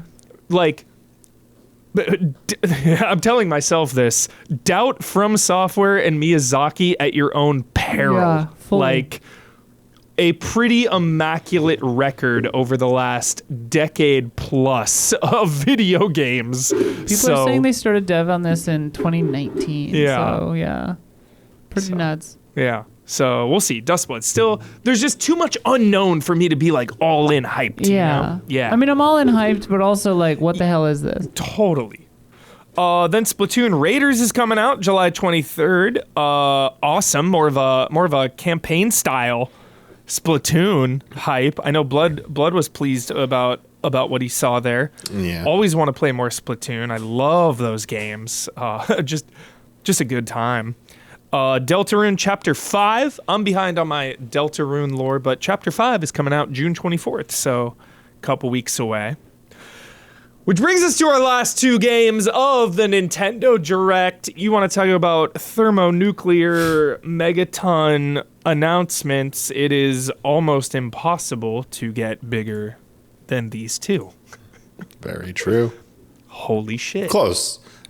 Yeah, it's top very of the difficult. For sure. Yeah, very difficult. Yeah. I will say one was heightened by the complete unexpectedness of it. The other, I would say it's sad that it had been, like, rumored and so many people were leaking its existence that it felt you know what we a say little about bit leakers. This one is the first one where I felt like a bit of the magic was robbed because the existence was pretty much all but confirmed. Yeah, if that had been a shock, I probably would. People would have cried. People would have. Yeah, because it's one of my most wanted things, and I knew it was always a possibility. But Which one are we talking about? We're gonna dive in. Yeah. So the one that was Kingdom Hearts 4 release date still to be announced. Yeah, this was the shocking one. I was like, felt like it came. Yeah. I mean, should have known better. So brief hit. Why does this feel like it comes out of nowhere? Because being at Nintendo and like Kingdom Hearts 4, like it was like, what? And especially with the Revelation blowout, like never say never. Like I'm the first one to say like it's not impossible, but like doing it so close to a big blowout of another game that's coming out like has a known date and is like their next big marketing push. And the backup, I should have known better. They got me because back in the day when Kingdom Hearts 3 was revealed, and I'm sitting there at the game trailers, the back stations at game trailers, watching them announce 1.5 HD remix or whatever, and I'm like, they revealed that. And they start showing Kingdom Hearts footage. I'm like, oh, it's just the HD remix thing. How dare you, Sony or Square Enix or whatever at the Sony event. And then I'm like, wait a second. That's not it. Wait, is this Kingdom Hearts 3? So like we know Kingdom Hearts 4 exists, but they did the same thing. They start showing all the collections are coming to Switch, digital versions. Yes. The cloud versions are going offline, but you can transfer your saves over. They did unfortunately announce the cloud versions are shutting down like next year. So even if you had access to them, you're losing access to that. But this is what people have wanted. They wanted Kingdom Hearts to come to Switch properly. This is it. So I'm like, this is it. Okay, this is blowout. This is awesome. This is great. Another way to play Kingdom Hearts all the way through the most recent game. And then like in my head, I'm like, okay, the Game Awards is when we might see Kingdom Hearts 4 or next year's Kingdom Hearts 4's blowout year. Like it's coming. It's in the works. We technically saw it before Revelation was revealed. And then, just showing it and on Switch 2 hardware. I'm like, like it was that's what's so shocking. It's like you would expect it to be at Sony, SGF, like Jeff's thing, or maybe even Xbox, but like Nintendo getting like the branded thing, get used to this. Like we got to stop thinking like this, I think. And also, like no release date. I understand that's like a little obviously Kingdom Hearts, PS2 origins there, PlayStation origins, but also there's the DS, 3DS games as well. So like Nintendo vibes as well. So we should have believed, Damiani, that it could have shown up here. I guess we should believe, but now going forward, like, nothing is off limits when it comes to being revealed at a Nintendo Direct, especially a big Direct. I just want to say we live in very troubling times. Very high stress, high anxiety, dark, bleak times right now. I will say there are very few things that get me more emotional and more happy than Sora. The world needs this. We fucking need Sora in our lives. We need this character to open our hearts, to find the light. Like this was just like the best announcement for me because again, we have not seen it for so long. Oh, they revealed it a little too early. So I forgot. We did see like an update like a year ago. Happy. I think we saw like an update, a short video a year ago or something. Like I actually forgot about that. Like that's the problem. It was either a year or two ago. We did get like a small update. Like it's still in development. The thing I got to say is, while it's still looking good, we're still seeing that like whatever the world ends with you environment, and it also feels like Versus 13. It's like Nomura having a field day with concepts that like have never been fully appreciated, and we're seeing the footage for that. But like I feel like the next time we see this, we need to start seeing more like the Disney stuff. What are the Disney worlds, and like our Final Fantasy characters coming. Like that's why I like this reveal. Yeah. No, that's why I like this reveal. Damiani. It's like a reintroduction. Damiani, because people are hating on the art style here, and I think it is a complete misdirect. I think the art style for this game, it has been in development so long. It is a mainline entry. It is not a spinoff. This is Kingdom Hearts 4. This is a massive fucking deal. I think my theory is that each world is going to be a dramatically different look. You know what? Like, not just the characters looking different. Like, I think the entire look and feel of the game is going to be different depending on where you go. They did done in previous games, but also like as recently in 3, which also uses even like the engine. I don't know if it's the same engine, sorry, but it should be like a version of Unreal Engine. I forget which one what you're using. It's 4, I'm pretty sure.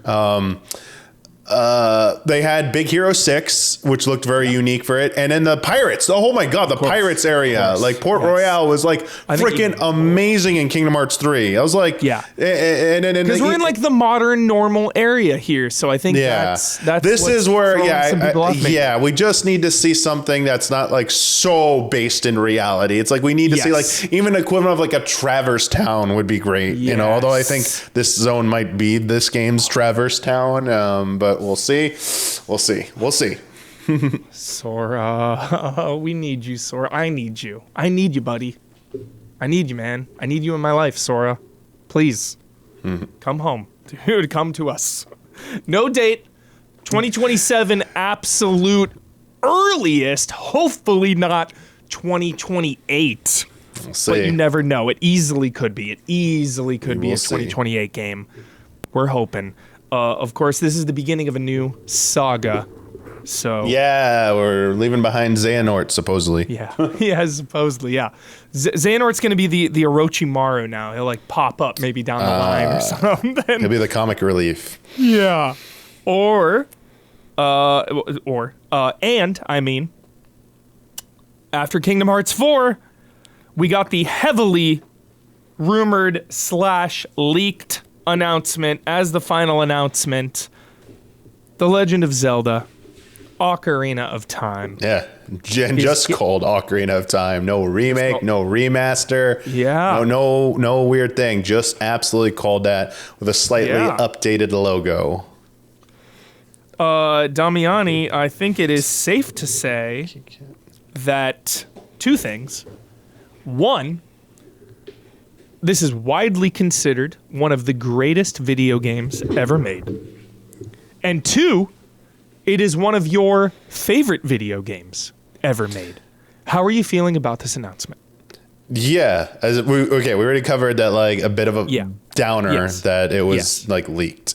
I thought, I will say, get the negative out of the way in that with a game supposedly coming out in 2026, showing only what they showed to me was extremely personal, the most personal of personal levels, disappointing. I'm like, that's it? I feel like every reaction I watched had the same thing. That's all? So you're not going to show us anything else? Weird. Like, you got to show him like in the field after the shot. Like, even a snippet. So like either something. Like, obviously they're going to have like a 1 hour like Ocarina only direct or whatever in a month, but like it's so weird. Like, they either have something eminent with like a Zelda direct, or there's something really big going on with how they're reworking the game. They just like, we can't even show you gameplay because it'll spoil something massive. Like, we want to show it all at once because you're gonna have questions or some shit. I'm like, I don't think that's. I think the former is more likely that it's like they have a marketing plan, they're sticking to it. So because the 2026 release date is the big shock to me. That was part of the leak too. I mean, that it was coming out this year. I absolutely believe this is I think this is gonna come out the first week of November. If I'm a betting person, first week of November, gives it 2 weeks. GTA and Zelda, baby, let's go. A good, like almost 2 weeks before. And if there's one game that has like a chance, because it's a Switch 2 exclusive, and it will move switches, like this is it. It's like this or like Half-Life 3, at this point, actually coming out on PC. It's like, or on everything would be like, oh God, sorry GTA, like you've got something to fight you. But even then, realistically, the only thing that could go against GTA is Minecraft 2. If they made a Minecraft fucking 2 or something would be it. Zelda, I mean... I think Nintendo just it doesn't care, and they know it's going to sell as well as it's going to can, even if GTA is in the same month. Like, but back up. There's some good stuff in here though. After like that, bit of negativity there. The first and foremost is voiceover. We're getting like Ocarina with a voiceover and potentially this could just be a cinematic trailer they've crafted for us. This could be something that's actually in the game. Maybe they're doing the introduction of the story of like Link is a boy without a fairy who's growing up in the Kokiri forest.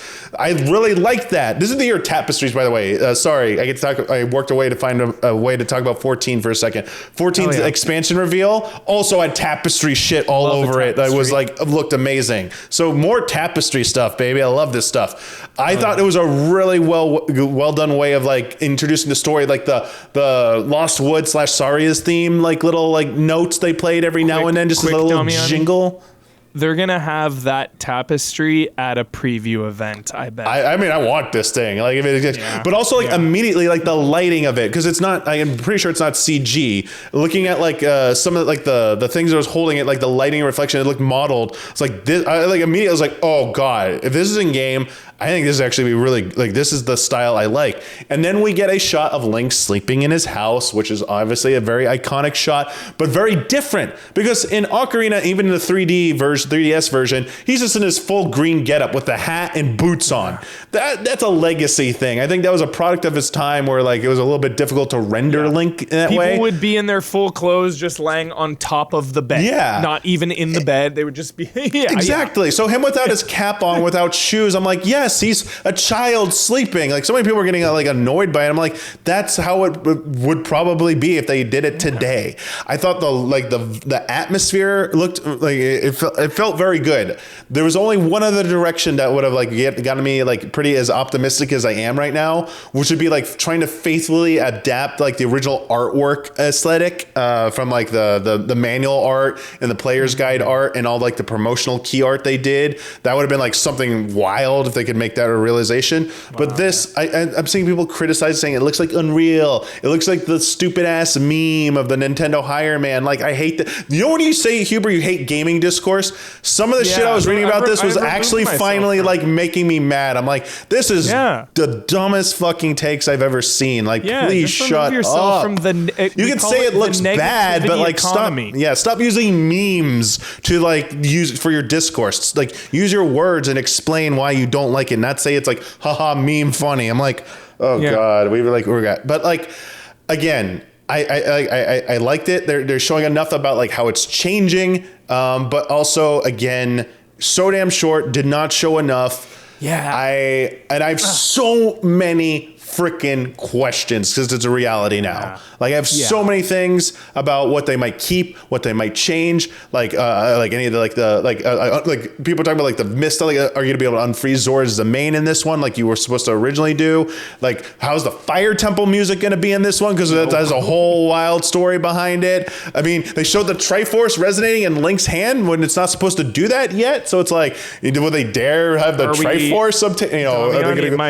My question was, are we going to get a Final Fantasy remake timeline style remake here, or are we going to be faithful and it's just going to be a normal remake? I think it's going to be its own standalone thing that is like if they were to make Ocarina of Time today. I don't think it's going to try and do any of that meta. I don't think it's doing anything meta like that. But yes, so many things, possibilities I'm excited for. Like, will the world still be segmented off? Will they use the new tech they have to like make the Ocarina of Time Hyrule more seamless? You're not gonna, you can go anywhere, but you're not going to be able to truly go everywhere. Obviously, there'll be some kind of gated stuff to prevent you, but still no like loading. Like, you don't load from the Kokiri Forest into Hyrule Field. Like, it's in like, is Hyrule Field going to be made bigger? Will horseback combat, not archery because it already existed, but like sword combat? Miyamoto wanted to do that originally. They couldn't do it till Twilight Princess. There's like a lot of things all over the place here that's like so excited for. So while this was not the greatest teaser trailer, it was like okay and relied a lot on like, oh, heartstrings, oh my God, like that type of strategy. Man, like, I'm still like, yes, like let's go. Like, we're like full blown, let's go. The moment when they show off a proper trailer and we see gameplay, I know I'm gonna be like, that will be like the mind blown moment. So we're still not quite there yet, but like we're like right there, like right on looking over the edge, like we're about ready to take that plunge. You know, hell yeah. We've got the parachute on now. We both agree. Isla should have shown more. Little gameplay. Oh, for sure. Even like a little 5 seconds. I could have gone for 5 seconds of like a jump slash and a spin in a field. Even like 5 seconds is all we needed. This to me is like a 2028 game trailer. Yeah. Like this is what the bare minimum should be. Like this is what Persona 6 bare minimum should have been. Yes. Right? Like this trailer is not this is coming out within 6 months trailer. Totally. Which means, and we know how Nintendo does it, like they're going to have a big blowout. Like we're going to know too much about this game before it comes out. Right?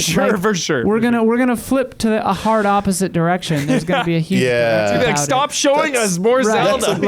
And like that's how it will be, but like it's just kind of crazy for this. I on that side of like part of me is like I kind of don't want to see anything else until I can like just give me the full game, but also like you have to sell this to other people that aren't me, like they're like-minded with it. You need to sell it to newer players, you need to sell it to younger players and who did not really have not experienced Ocarina of Time and maybe are just Breath of the Wild, Tears of the Kingdom people, and they're like, okay, wow, that's interesting, but like, and they're like, Link's a kid in this one. It's probably like the biggest thing. Like, oh, he looks like a kid. He's wearing green. What? Yeah. Like, but like gameplay, they need. Yeah, I do think they're gonna have to show it sooner or later. Yeah. Worst case scenario, I'll give you like what I think. I think there'll be, if not by the first week of September, first or second week of September, there'll be some kind of presentation, Zelda Direct, where we see this, because I think this is coming out first week of October. Nintendo loves doing that 2-3 month lead time from like full blowout to games coming out. They like those shorter hype cycles, and it seems to be paying off for them. But then why wouldn't you just have saved this, I guess? But you know what? They're raising the price. They got to get people excied, right? Shareholders. Yeah. Drop the price. I mean, I think there is that, but like it is interesting because obviously most people who are in the gaming sphere have heard of this game. Like this one I've never played because I didn't have Nintendo stuff yet. So I'm really excited about this because I'm finally going to play this game, right? Nice. But like to people who aren't into Zelda or aren't into Ocarina, like this trailer did nothing for them. Yeah. Right? Absolutely. It's interesting. Yeah, never underestimate how hard it is for people who did not grow up with N64 to go back and play specifically N64 games. A lot of those games are a product of their time. Yeah, just old games in general, speaking to a lot of them. If you were not raised with that, it's just like you don't have the nostalgia or the emotional attachment to it. Mm-hmm. So this is awesome for people who just didn't grow up with just the younger generation. Gets to experience now one of the all-time greats. Well, Nintendo, the Blood or Barf versions of Ocarina of Time, they removed. So it's referring to Ganondorf coughing blood. It looks like he vomits in the change they made. But also there's a temple in this game that has essentially torture chambers. And the original version, or earlier version game, had blood on the ground. Like, oh, damn, this is messed up. Got scrubbed in later versions. So I'm kind of curious which Nintendo we're getting with this one. Like, hopefully it's rated M. Yeah. Are we getting some of the first dark ever stuff? Rated M Zelda. There's a lot of shit they can do with the lore here. There's so much like things that were not expanded upon outside in the salivate. In game that could finally be brought, to light here, which would be nice. 2026 shaping up to be iconic. We've got Zelda. We've got GTA. We've got Gears and Halo. We've got From Software Duskbloods. We've got so many other indies. We've got it all. How are we feeling? SGF, final thoughts before we move on. overall, the state of play, the SGF show, the Xbox showcase, and the Nintendo Direct, personally, I'm through the roof. I thought we saw a lot of cool shit. I will say the overall surprise factor was not great because we live in an era of leaks and insiders, and we can't really do anything about that. They're so annoying. I don't seek that shit out. It just like spreads like wildfire where it's like unavoidable. So we definitely lose out on a lot of that like pure surprise hype and just shock. But I will say overall, we saw so many incredible games, and I think it was just a hell of a week and an optimistic week for a lot of good games coming out. Yeah. How do y'all feel? Sorry, I had to plug something in because my cat was going nuts about a cable. I think this was the best SGF, like best summer game event since a previous E3. This felt the most like an E3 in terms of like announcements and everything combined. This is the most E3 SGF has ever felt to me. It's not quite completely same, like honestly. that, but it was scratching that itch, and it was mostly because in the span of a week we got State of Play, we got Jeff's thing, we got Microsoft's Xbox Showcase, and we got a Nintendo Direct. God, we saw Kingdom Hearts, Final Fantasy, and Zelda, and everything in Resident between. Evil? Yeah, everything in between, and then like our Play Days hands-on stuff. Whether it's a product of like what's going on in the industry and everyone's feeling like we really need to start bringing our A game, we need to start showing up to stuff, like, maybe like strengthen numbers, like pooling all of our announcements together and actually showing up for this stuff, like might be better. I don't know how it's going to play out. Obviously, even critically acclaimed bestseller games don't save studios from shutting down anymore. But you couldn't hurt to have something that is like back in the direction of the excitement of E3 that's not, necessitating all that was involved in an E3. So yeah, I left this feeling like, damn, there was, as you said, like Huber at the beginning, so many game announcements. Can't even remember, like when you brought someone up, like, oh yeah, that also was announced. Like, holy crap. It's like, I think I can count my hand, like on one hand, the amount of like surprise announcements that just weren't here that I would have ever realistically expected to ever happen in like at this point. And it's like insane that so many of them actually happened. Yeah. Yeah, I think you hit the nail on the head too, Damiani, with like just the fact that everyone showed up. Yeah. Like every major dev had a showcase, but also crucially, we didn't have a bunch of like BS filler showcases from Capcom and Konami. And it felt consolidated, Isla. You're so consolidated. right. It felt like everything was pretty well programmed. And every show had at least... Listen, I'm hard to impress, right? Like, I only care about, like, 4 things. And each show had one thing I cared about. That's all we ever need. And obviously nothing was like a megaton. Like, we didn't get a real FromSoft game or new Bloodborne or something. Bloodborne, where are you? But we got Veronica, right? And, like, that, for me, was huge. Laufey looks really good to me. I think it looks like fun. Each of the shows had something. Stronghold 4 was big for me, and the PC gaming show even. Yeah. So Dragon's Dogma 2, baby. Dragon's Dogma. Because I don't care at all about Kingdom Hearts, and I'll play Ocarina of Time, but I'm not like champing at the bit. My favorite thing is that you don't care about Kingdom Hearts, but you're still a lore master. I mean, I did edit the timeline. I know more about Kingdom Hearts than I ever thought I would need to. I love that so much. But yeah, I mean, like, I would say all in all, pretty sick. Yeah. I am excited to give Dragon's Dogma 2 Dark Arisen GOTY, Isla, for sure. Oh, hell yeah. I'm very excited about that. Oh, hell yeah. Yeah. we could just do it now. Might as well. Very excited about it. All right. We have got more to come, but if you have been enjoying this show so far, please take a moment to like, subscribe, ring that bell on YouTube. It helps us all stay connected. It really helps us out. So please do it so we can keep bringing you the hype about video games, because there are so many. If you want to sponsor this podcast and put your name right here in this space, get in touch. You can email us at info@easyallies.com and we'll get you all the details. And if you are a patron of Easy Allies, we love you. Thank you. Love and respect. Alrighty, a quick break in the action before we get to one game impression from Isla, because that's all we've been doing is playing games at SGF. We have 1 billion impressions, so be sure to check out all of our Summer Game Fest coverage on Easy Allies. We are on patreon.com/Easy Allies. We're also on YouTube and Twitch, so please check out all of that content. We played and talked about so many games. So many games, chances are we talked about it and played it. So check all that good stuff out.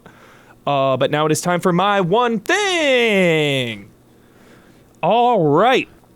I have one that it's not, obviously Widow's Bay is sick and all these shows are going well. Cape Fear has been sick. Yep. What? I'm not going to do a show, actually. I was going to do a revelation. Oh, okay. We'll talk about it together. We'll have a co-op one thing then. Okay. Yes. Oh, I mean, Spider Noir? What are you talking about? No. What are you freaking out about? The Vampire Lestat. Oh, the Vampire Lestat is my one thing. Oh my God, it was amazing. Jesus fucking Christ. That first episode was absolutely insane. It was a revelation. It was so good. 10 out of 10. Holy shit. This is how insane that SGF weekend has been. That happened on Sunday night, right? Yeah. That feels like 3 weeks ago. It really does. It really, really does. There was stuff that happened in the morning of several of the SGF days that I thought was like several days before the evening of those days. I was like, what is happening to me? Yes. So yeah, Vampire Lestat, I forgot that applied for this week because it felt like 2 weeks ago. 10 out of 10. No notes. Incredible. Oh, perfect. There's going to be 7 total episodes. We only have 6 more. Ooh, settle in week to week. I think I'm actually excited about that. Same. I'm happy about that. Yeah. No, the thing I was going to say that's kind of interesting, and I hope I can phrase it right because I'm so tired, but like, I was having dinner, Sophia and I were having dinner with our friend Jack, and we were talking about, how I always talk about my weird thing with how like character action games and stuff like don't click for me sometimes. Sure. And how certain combat systems... You're particular about those, for sure. Well, certain combat systems don't click for me. Yeah. And Jack is the same way, and he put it in such an interesting way that, and he was applying it more to QTEs. Yeah. But for me, this applies to like Arkham style combat or like Final Fantasy 16 style combat, right? Where that just doesn't click with my brain. Mm-hmm. And why I like this button does this one thing kind of combat where it's like this attack does this thing. I will say Arkham does that. You can mash and then push a button and it'll do it. Arkham does that. Okay. For sure. Well, whatever. Yeah. I haven't played an Arkham game since I was 19, whatever. But for sure. He made me realize that I don't think of the controller in my hand. I'm projecting onto the character, right? Yo. So like the button, like R1, like Souls is the best at this for me because it's like R1 is just my right hand attacks, right? Like I'm not translating buttons as video game happening. I just am the thing in the video game doing the things, and the buttons are the interface that's making it happen, right? Yeah. So like if a game has like, push triangle circle at the same time, or like do this combo. This is why fighting games and I don't really get along either, where it's like quarter circle forward dash, blah, blah, whatever, hold, charge, hold, square, then release.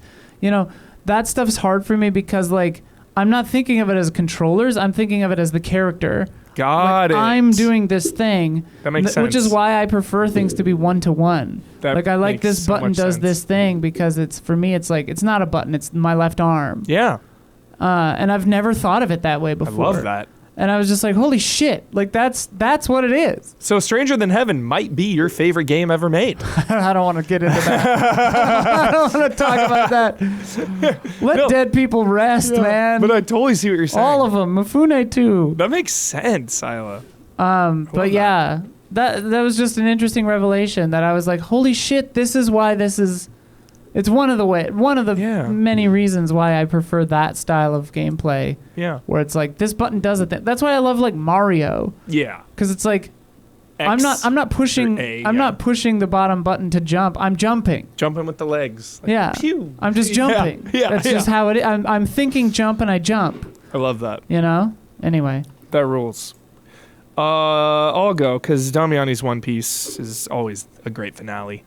I finished Inconbini last night. One store, many stories. I just wanted to shine a light on this game one last time because I think it's a special game. You are a convenience store worker working at this Konbini shop for your aunt. You work there for 1 week. The whole game takes place over 1 week. Each day is one. Each shift is one of the days of the week, and it's really heartfelt. You build a bond with about 4 or so customers that will come in, and over the course of the week, they all have their overarching storyline. In between that, you're just stocking the shelves, little mini game type stuff. You're just stocking the shelves, organizing things where they need to go. Sometimes things will be out of place. You'll need to like find them and kind of move them around. And it doesn't really tell you that. You kind of need to figure that out on your own. And then like sometimes the things on the shelves will be backwards. One time a customer came in and he was like, "Oh, I can't read any of this. Like the back of the font is so small." So it like kind of queued me up to like make sure everything was in its right spot, turned around. And kind of like the character, like when it was over, I felt this longing and kind of this little bit of bittersweet sadness where it was like, you missed your friends? Yes. Yeah. It really, really, really resonated with me on an emotional level. The game itself, like playing wise, is fine. It's not it's not like a goatee, like, oh my God, it was so fun stocking the shelves. Like, it was cool. It was fine. It was fun doing that, but it is more than the sum of its parts. Like, when that game ended, I was a little bit sad that it was over. So I just really want to shout that out one more time while I can. Inconbini, one of my personal favorites of 2026 so far. So great little game. All right, Damiani. All right, we'll keep it quick. Damiani, I always request an episode number. I always request it, so please help us out. Something. Okay, that's good enough. Whole cake is over. Luffy had a showdown with the. He's been fighting Kura. I can't remember their name anymore. One of Big Mom's basically like strongest fighter. They're the highest ranking like commander of her armies or whatever. And Luffy's been fighting in this mirror world forever against him. He's been getting his ass kicked, but he's doing it on purpose because he's trying to learn a technique and basically how to be able to perceive the future. So he can perceive attacks and then throw off his enemies. So it's how he's power leveling up. He introduced Snake Man, which is another version of his fourth gear. So he has Bouncy Man and Snake Man, but Snake Man's about speed. He can like move super fast. His punches just bounce off of freaking everything. He becomes Snake Man, his arms summons. It's just his name, and his arms move like snakes. Basically, they're just like slithering all over really fast. Are the snakes sentient or no? No, he doesn't have any snakes. It's just like a name. Like it's thematically because he trained on an island with a guy and with a bunch of animals, so everything's named. Cool. Bounce Man. Yeah. Anyway, he finally wins, and it's an epic win because he knocks a guy on his back who has never been knocked on their back before. And he emerges triumphant, but that's not the end of it because Big Mom's pirates are all freaking waiting for him when he comes out of the mirror world because they're not taking more chances. And they go out, but all the allies show up, Sanji shows up and his family showed up, which had, their history where they've turned a new page where, his brothers and his sister are helping him out. They're like the Sentai warriors, they have suit transformations and shit, which are awesome. This fishman pirate group comes and helps them. Other people are helping them, but Big Mom is still this epic threat, and it still seems dicey that they're even going to get out of there. But they They do make it out. They escape. It's like they win because they saved Sanji. Sanji is coming back to the crew. They're making their way out of Big Mom's territory, but they did not defeat Big Mom. That wasn't necessarily their goal, but like she is one of the 4 emperors of the sea. And if Luffy wants to become king of the pirates, he's going to have to take her down, or at least get her to like, bend the knee to her at some point. But bend the knee, but it's Stannis Baratheon. Yeah. So they're heading out. Everyone's going their own separate ways. Alliances are like ending here. And we get to the Reverie, which is the big gathering of all the world leaders. And there's shit going down left and right at this thing. They're not even showing everything that's going down, but there are some huge stakes. We're getting some glimpses into the past.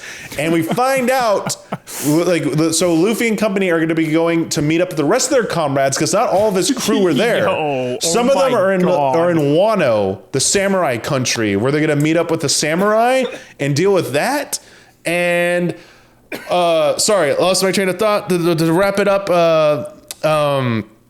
Big Mom is not out of the picture. She's hunting Luffy down. She gathers everyone on her ship and she's sailing to Wano. Now, Wano is headed by another emperor of the sea, Kaido, who's also a badass dude, like this badass brute with this giant spiked baseball bat.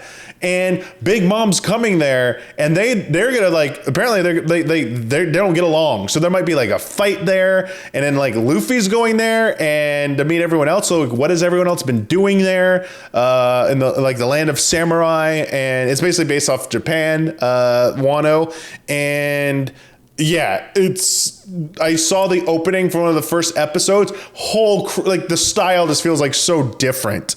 Like the first thing they have to do is find out how to get into Wano, and they have to like sail up a fucking waterfall with koi fish, apparently. Giant koi fish, like in tow, or not in tow, like actually like, carrying them like a horse-drawn carriage, but koi-drawn ship in this case.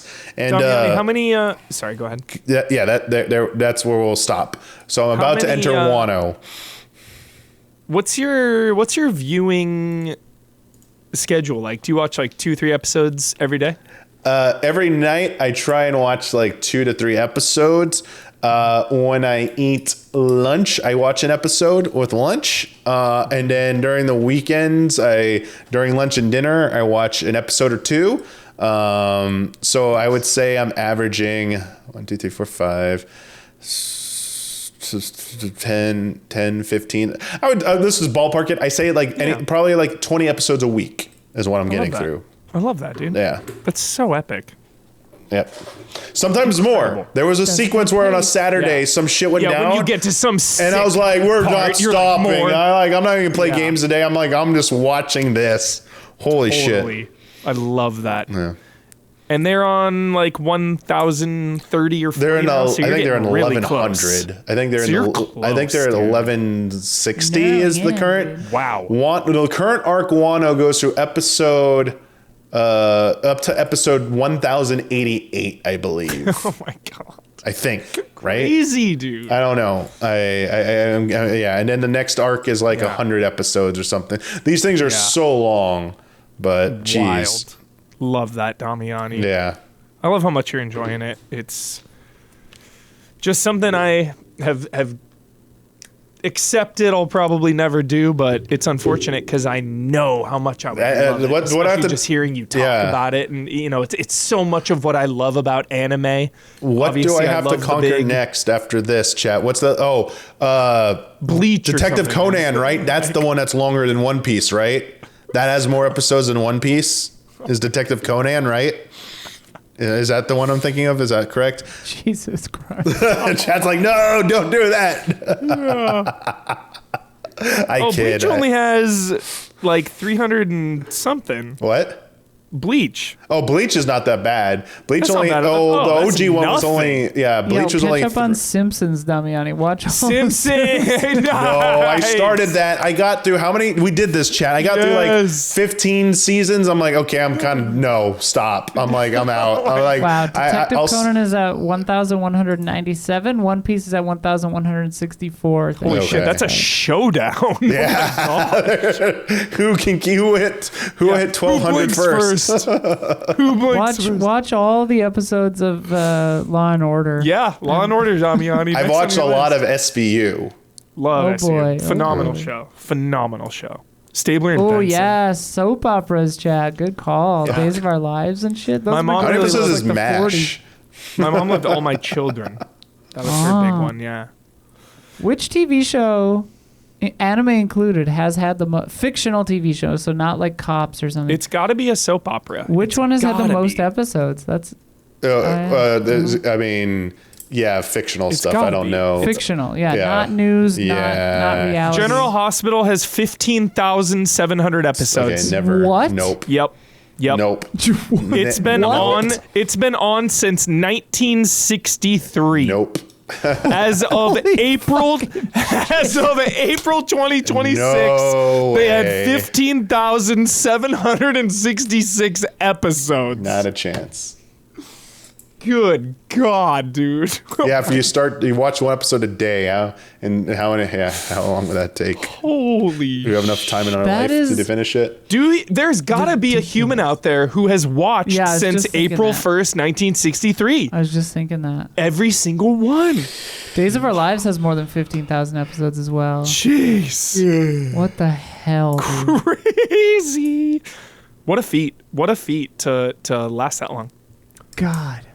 Alrighty. We just have one game to talk about, but it is a Ally's favorite originally, right? Don't you love? Oh, yeah, the original. Yeah. Isla has played Seventh Guest Remake. Please Yeah. tell us about. So this- just preface us with what Seventh Guest is and how this remake Okay, differs. yeah, Isla. this will be really quick because this is the. Well, it's not 2D, but it's the non-VR version of the VR remake that came out Got it. whenever, a couple years ago. But it keeps a lot of the same stuff, a lot of the same technology, where they do like FMV, like video files projected onto 3D assets, which is cool in this because then you can like walk around with you're using a controller. I played it on. You can play it on PC with mouse and keyboard, or I specifically got the PlayStation code because I was curious how this would play on a controller. And you can like walk around while the cutscenes are happening and like see them all in 3D. It's cool. It's like they're in the room, That is cool. which is neat for a video file. It doesn't like rotate. They just, you just go to the side of them like a person. Nice. Yeah, it works shockingly well, like on a controller. I hopped into this last week, I think, maybe before the SGF Madness. This came out on the 4th. It's out now, this version of it. But I jumped in expecting to play it for 20 minutes, and I played it for 3 hours. Oh my God, that is a 10 out of 10 endorsement. Yeah, so I because you have a personal stake in this game as well, so that's I a love good sign. Seventh Guest. I love Seventh Guest. I grew up playing Seventh Guest. My dad and I would play it a lot. It's an old classic point and click, like Myst-esque horror FMVs puzzle game with a few like legendarily difficult puzzles. There's actually one very interesting puzzle. Shout out! I saw a video recently about this. I wish I could remember the name of the person who did the video, but like, there's a puzzle in Seventh Guest that the original version is the osmosis puzzle, where the programmers didn't say like, hey, AI version of not AI in the sense, but like, hey, computer, you can try 4 moves in your logic and then go with the best one, right?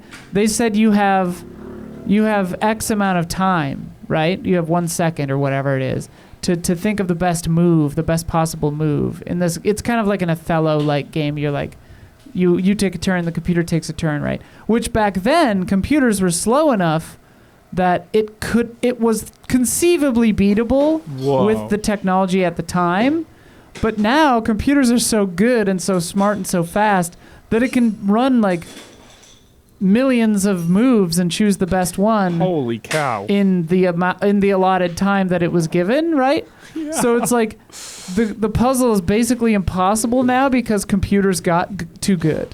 Whoa! Based on the way the original is programmed, so it's like literally impossible. So what did they do? To beat, you just have to skip it or like work around it. Holy crap! That puzzle. That's not. I think you can.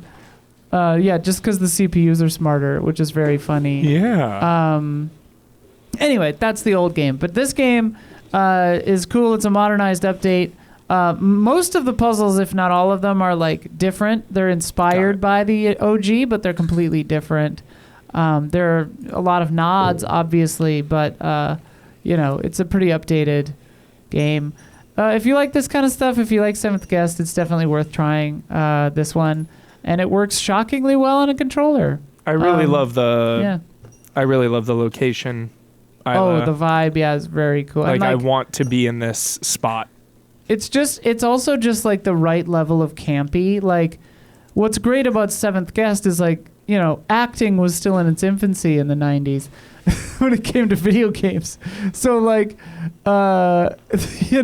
this one keeps that kind of charming, cheesy kind of vibe. Not to say the acting is bad or anything, but it's just like the whole game kind of knows what it is, and it kind of nails that atmosphere and that vibe of being sort of like a cheesy, comfy, cozy haunted house kind of a vibe. So cozy. I love it so much. I would not describe it as scary. It's more like creepy, cozy, sort of haunted mansion, Disney ride level. I'm halfway through it, whatever, but I would not describe it as scary.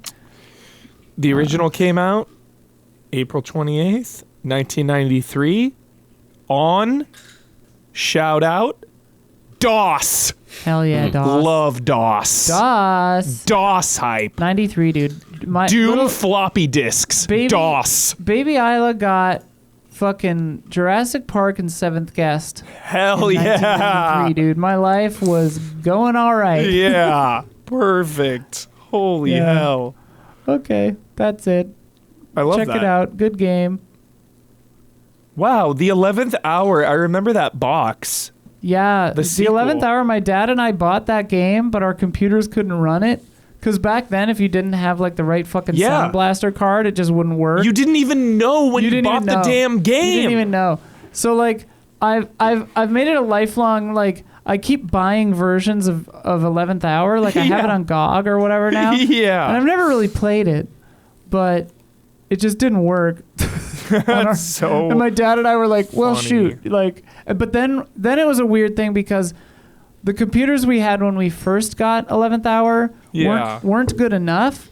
And we went and updated, but then our computers were too good, and then it couldn't run it for the opposite reasons. It was very strange. It was a weird sliver of time, Chad. Yeah. Also, Uncle Henry's Playhouse is apparently the third one. Huh. Henry Staff is the name of the main, or like the the villain. There was a fan sequel called the 13th Doll. Cool. Which was sort of like pseudo official. Cool. And then these guys got the rights for the VR one, which was good. This game is cool in VR. I would say I prefer this version though, because you can actually sit and play it for longer periods of time. Lastly, have you played the Seventh Guest board game? I have not. Okay.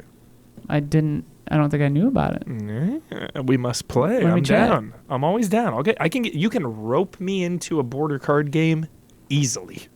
We still need to do a Bloodborne.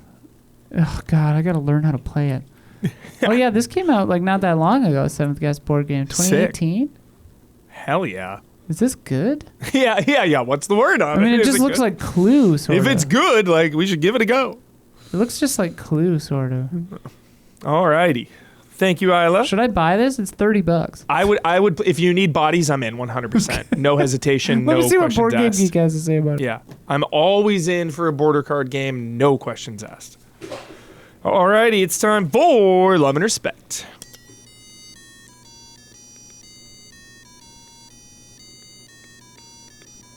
Love and Respect. From the end. Hey, allies. Ever since the reveal of Lao Fei. Oh, God. Come on. I've been thinking about what they could do with the story. Specifically, the characters.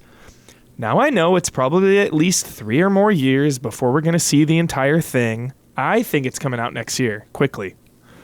But I personally think that they need to bring back the Greek gods, specifically Zeus and Athena, the two most influential people in Kratos' life. Two people who manipulated him constantly versus his wife. I think it would be a very interesting dynamic if they are an antagonistic force, or even an unexpected and uneasy alliance going up against an even stronger foe. What are your thoughts on this, and what do you hope they bring back from the past? Stay easy. Obviously, sex mini games.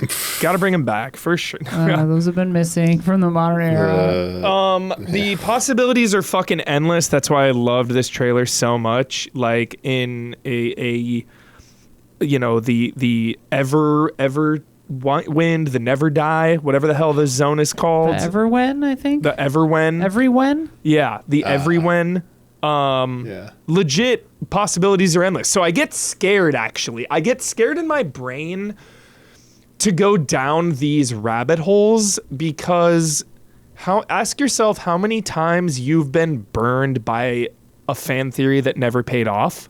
Like, it's almost never as cool as you can imagine in your brain. But I would love to see some of the old characters again, whoever they may be, Helios, Athena, I mean, it seems Zeus. It seems to me like a no-brainer. If the gods have been dying and getting stuck in this place, or all mystical creatures, like all the people that Faye and obviously that Kratos have killed over the years, seems like an easy slam dunk for a heroes, or what's it called, rogues gallery. Totally. That would have a bone to pick, you know? Yeah.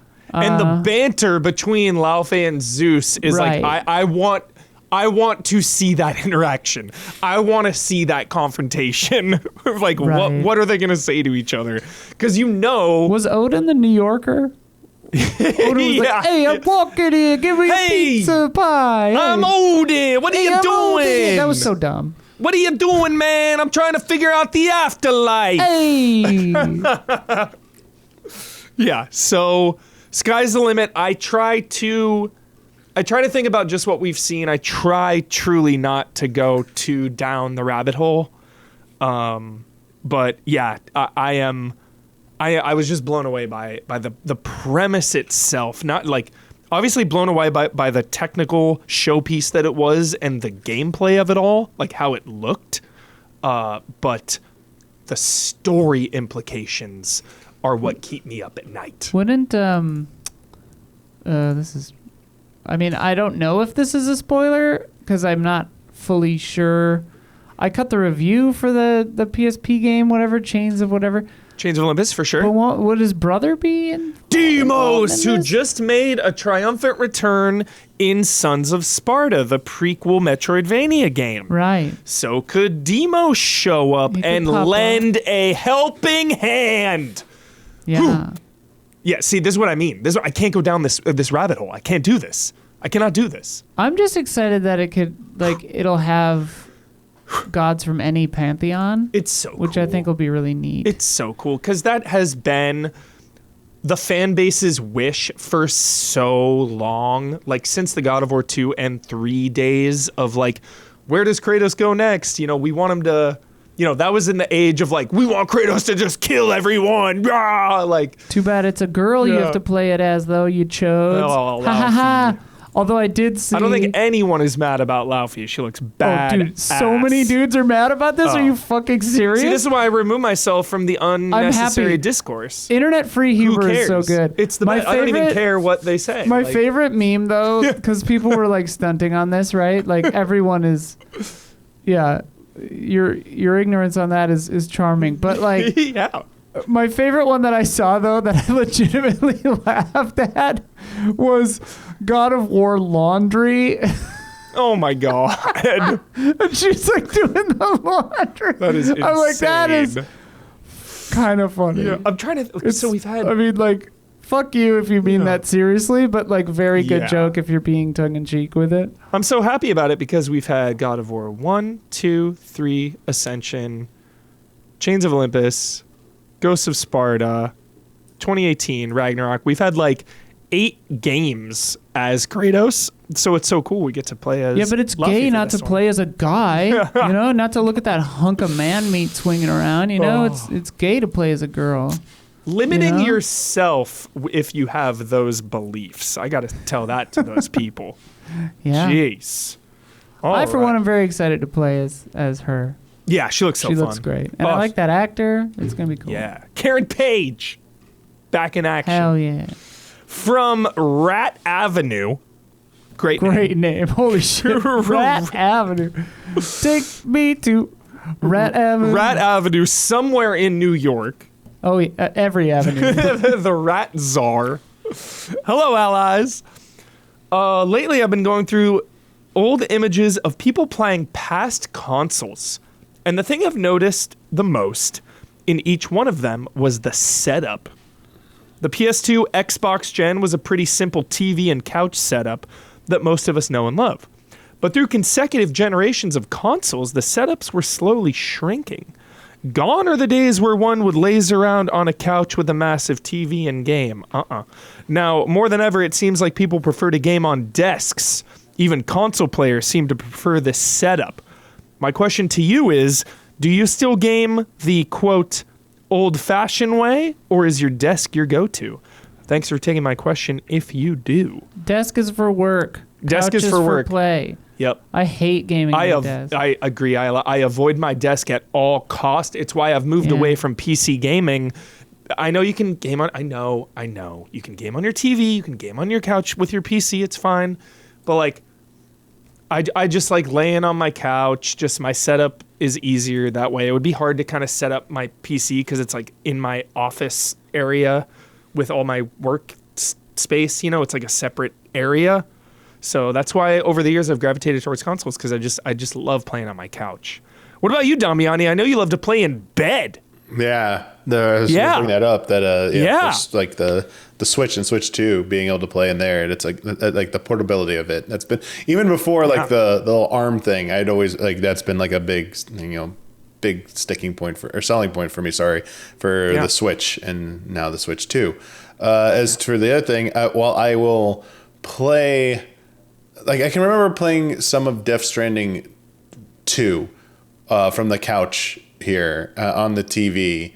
Just because, like, that game, the fidelity and the scope, I wanted to see it on a big TV screen. Mm-hmm. But I will be honest, I'm the flip side. I do a majority of my gaming historically from my desk. It's because it's convenient. I have my game. I can have the game on one window. Like I have like usually like Discord or something open. Like I need to take a break. Like if I want to take a break, whatever. Because like I like to take like a break every like so often to get up, walk around, or that's like healthy. Just check like news or something like that.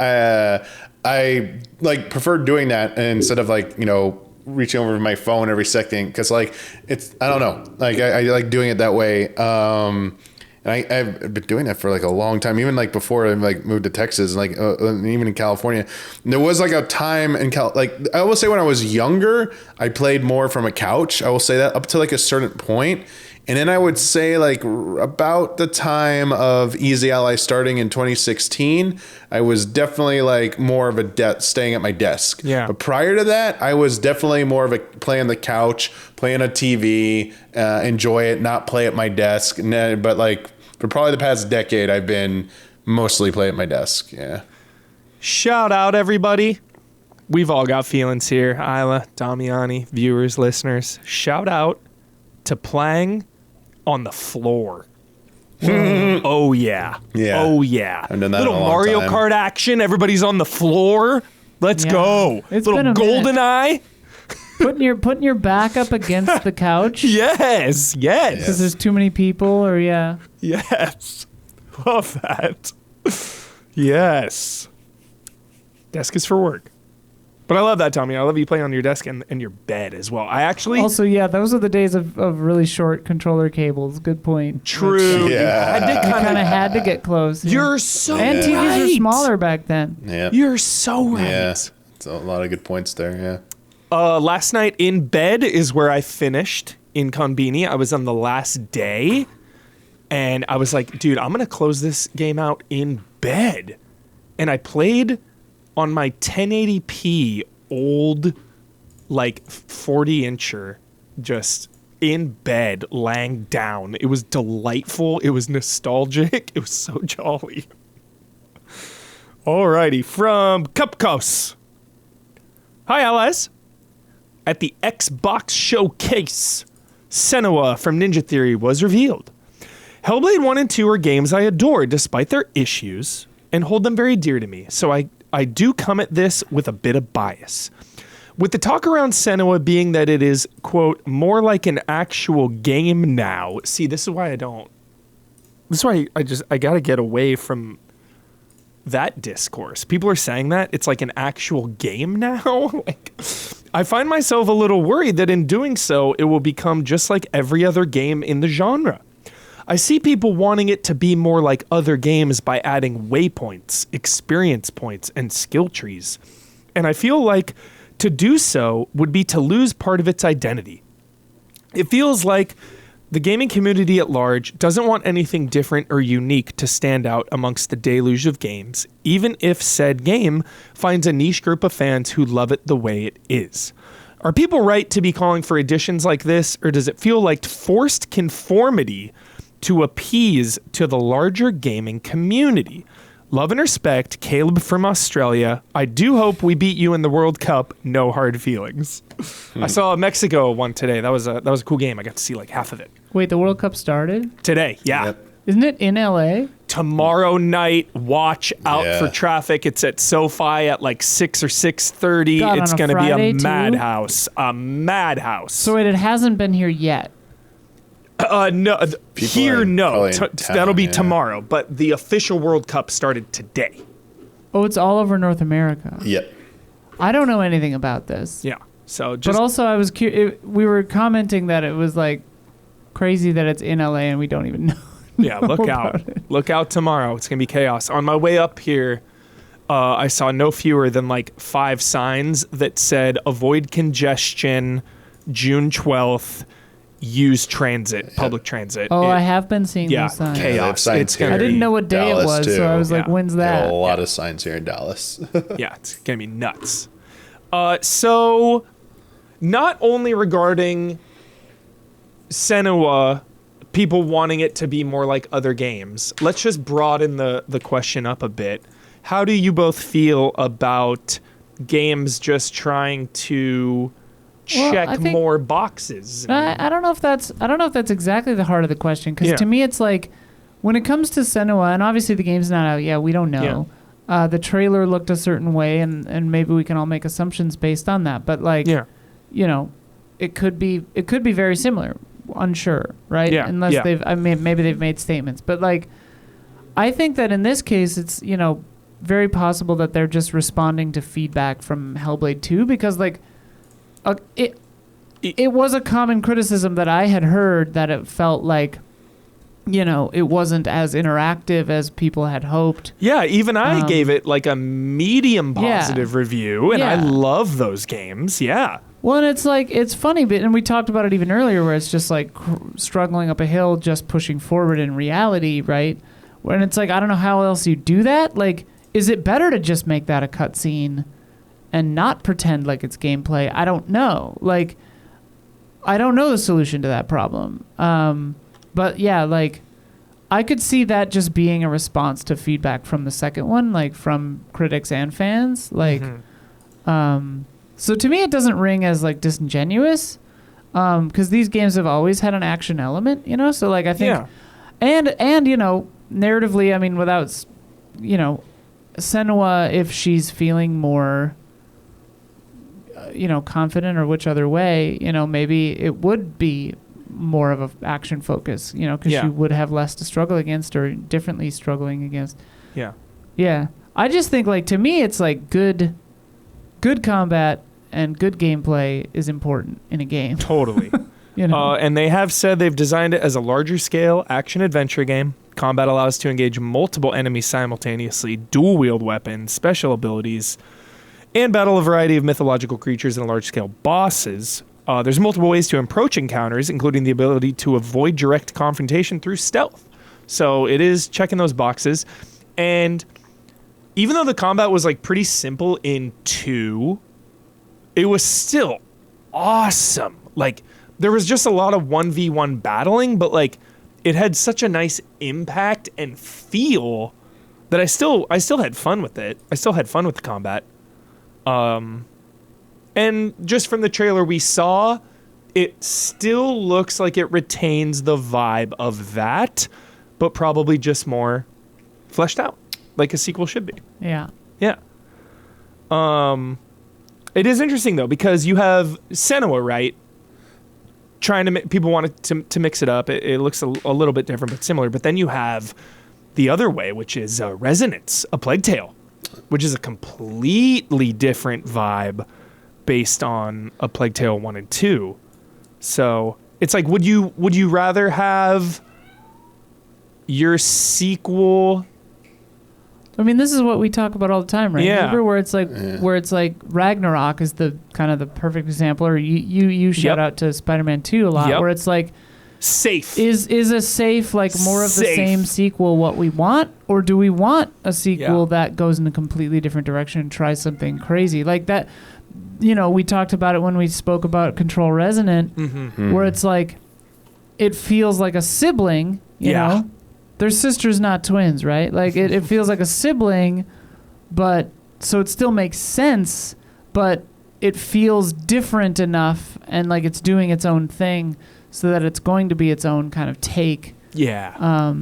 And it's cool and narratively important, you know. Totally. Like, that to me is a cool way to do a sequel, where it makes total sense and feels cohesive, but evolves it, changes it, does something different.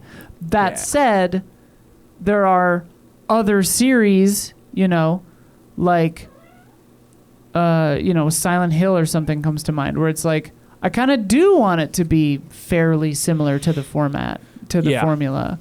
So it's like, you can't, who knows? It's hard to win. It's hard to win that battle. It's going to be a never-ending battle, because then we think of Resident Evil, right? And it's always like, all right, the Resident Evil DNA is always the same, but like each of those games is pretty different from one another. So, yeah, that is such a tight rope to walk. It is. Sure. It's such a hard rope, and like especially with like higher budget games, it's such a gamble. Yeah, right? Because it's that's a huge financial. Yeah, you're making Spider-Man 2, Isla, for like $300 million, and it's like, well, we want to make sure that it's.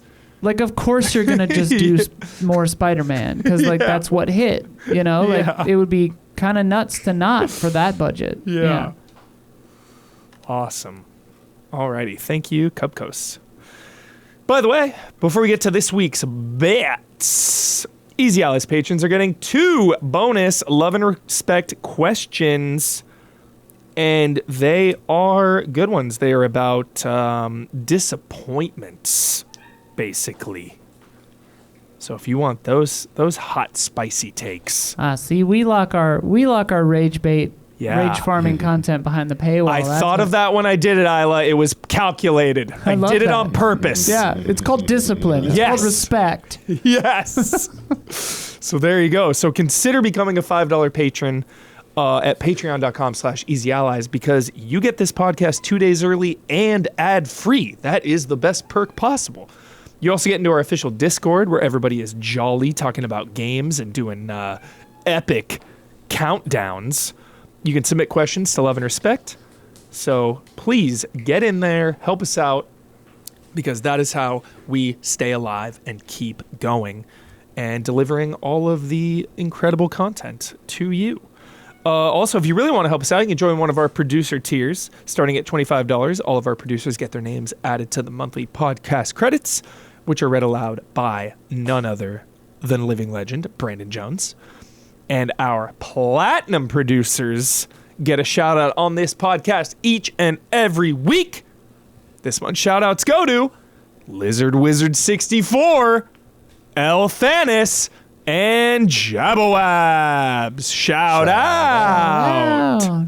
Went reverse order that time. Yeah, we did. Caught you off guard.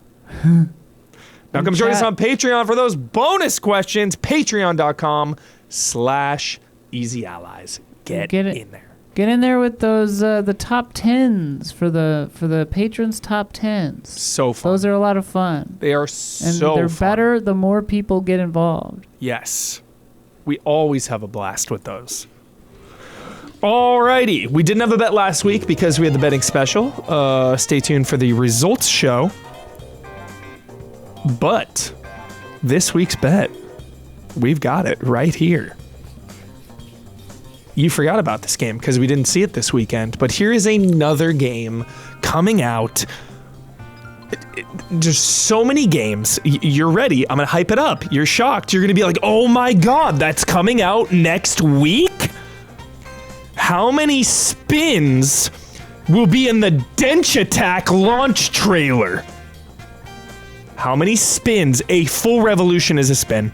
Whether you are spinning this way, or this way or this way, one full revolution is a spin. Not a half of a spin, a full spin. Yeah, we're gonna count the front going around, or yeah, it's gonna be complicated. It's coming out. Another game added to the list. Not just the train though, Huber, with this wording. If there's a giant drill in the background spinning, you gotta count that somehow.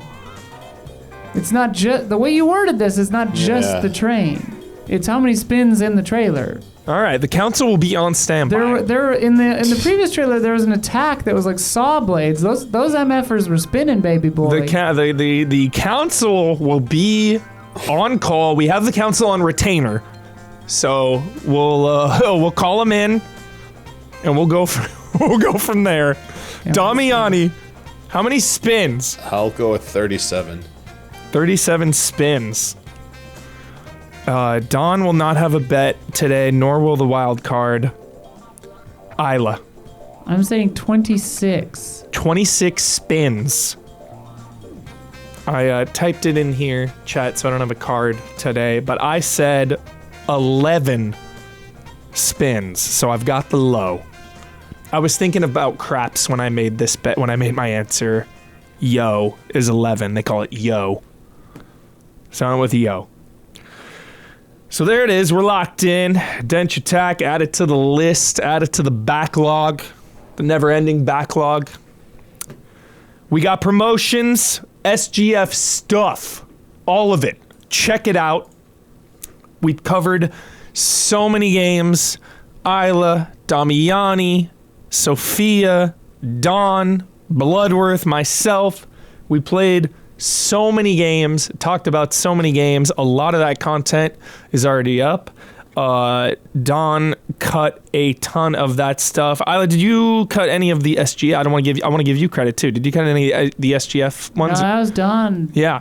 Don doing all. So Don got those cuts up. So please check that out. Don is also working on the betting special results show, and Huber.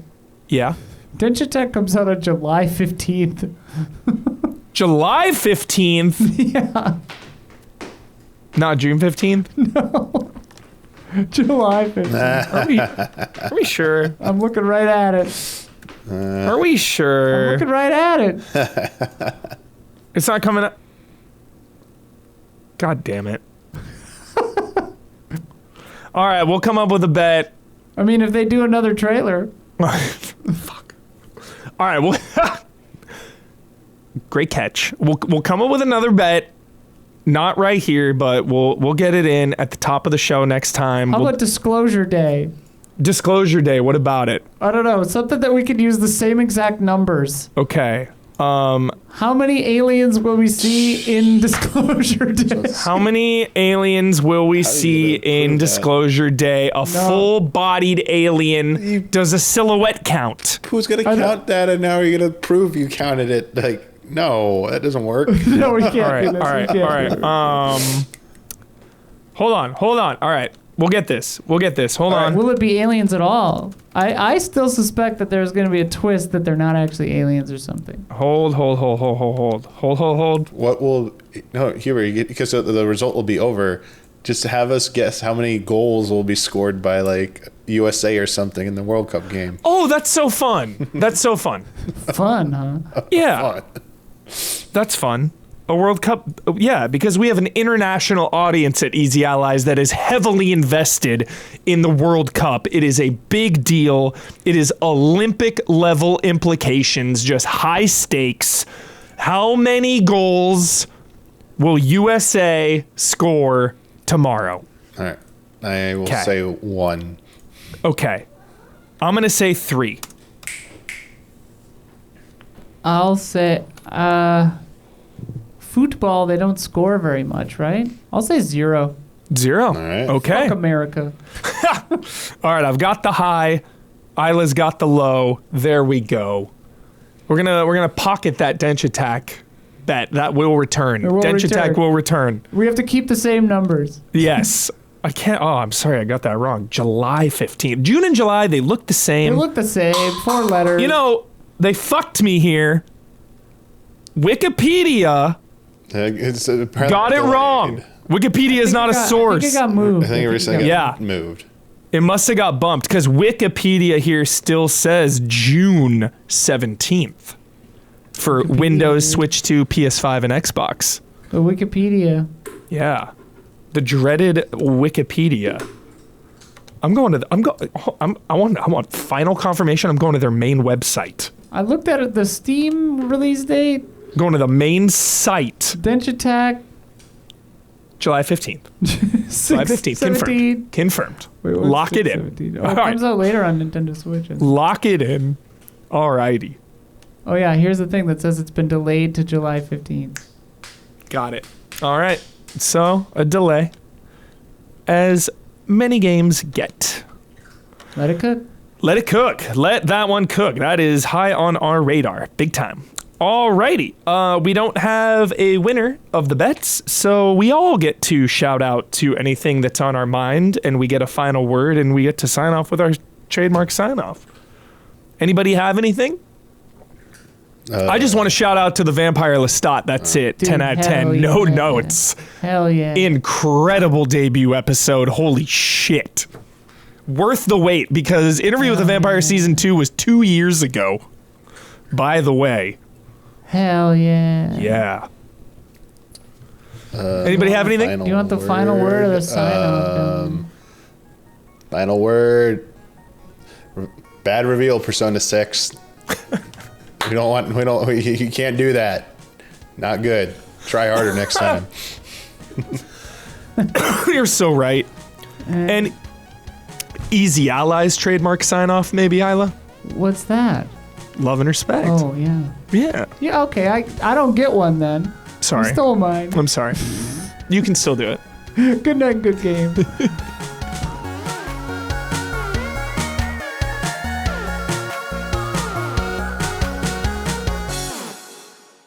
Just in onslaught, take a beat, take a breath. Everybody just take 30 seconds to just collect yourselves. Good God Almighty, there are so many games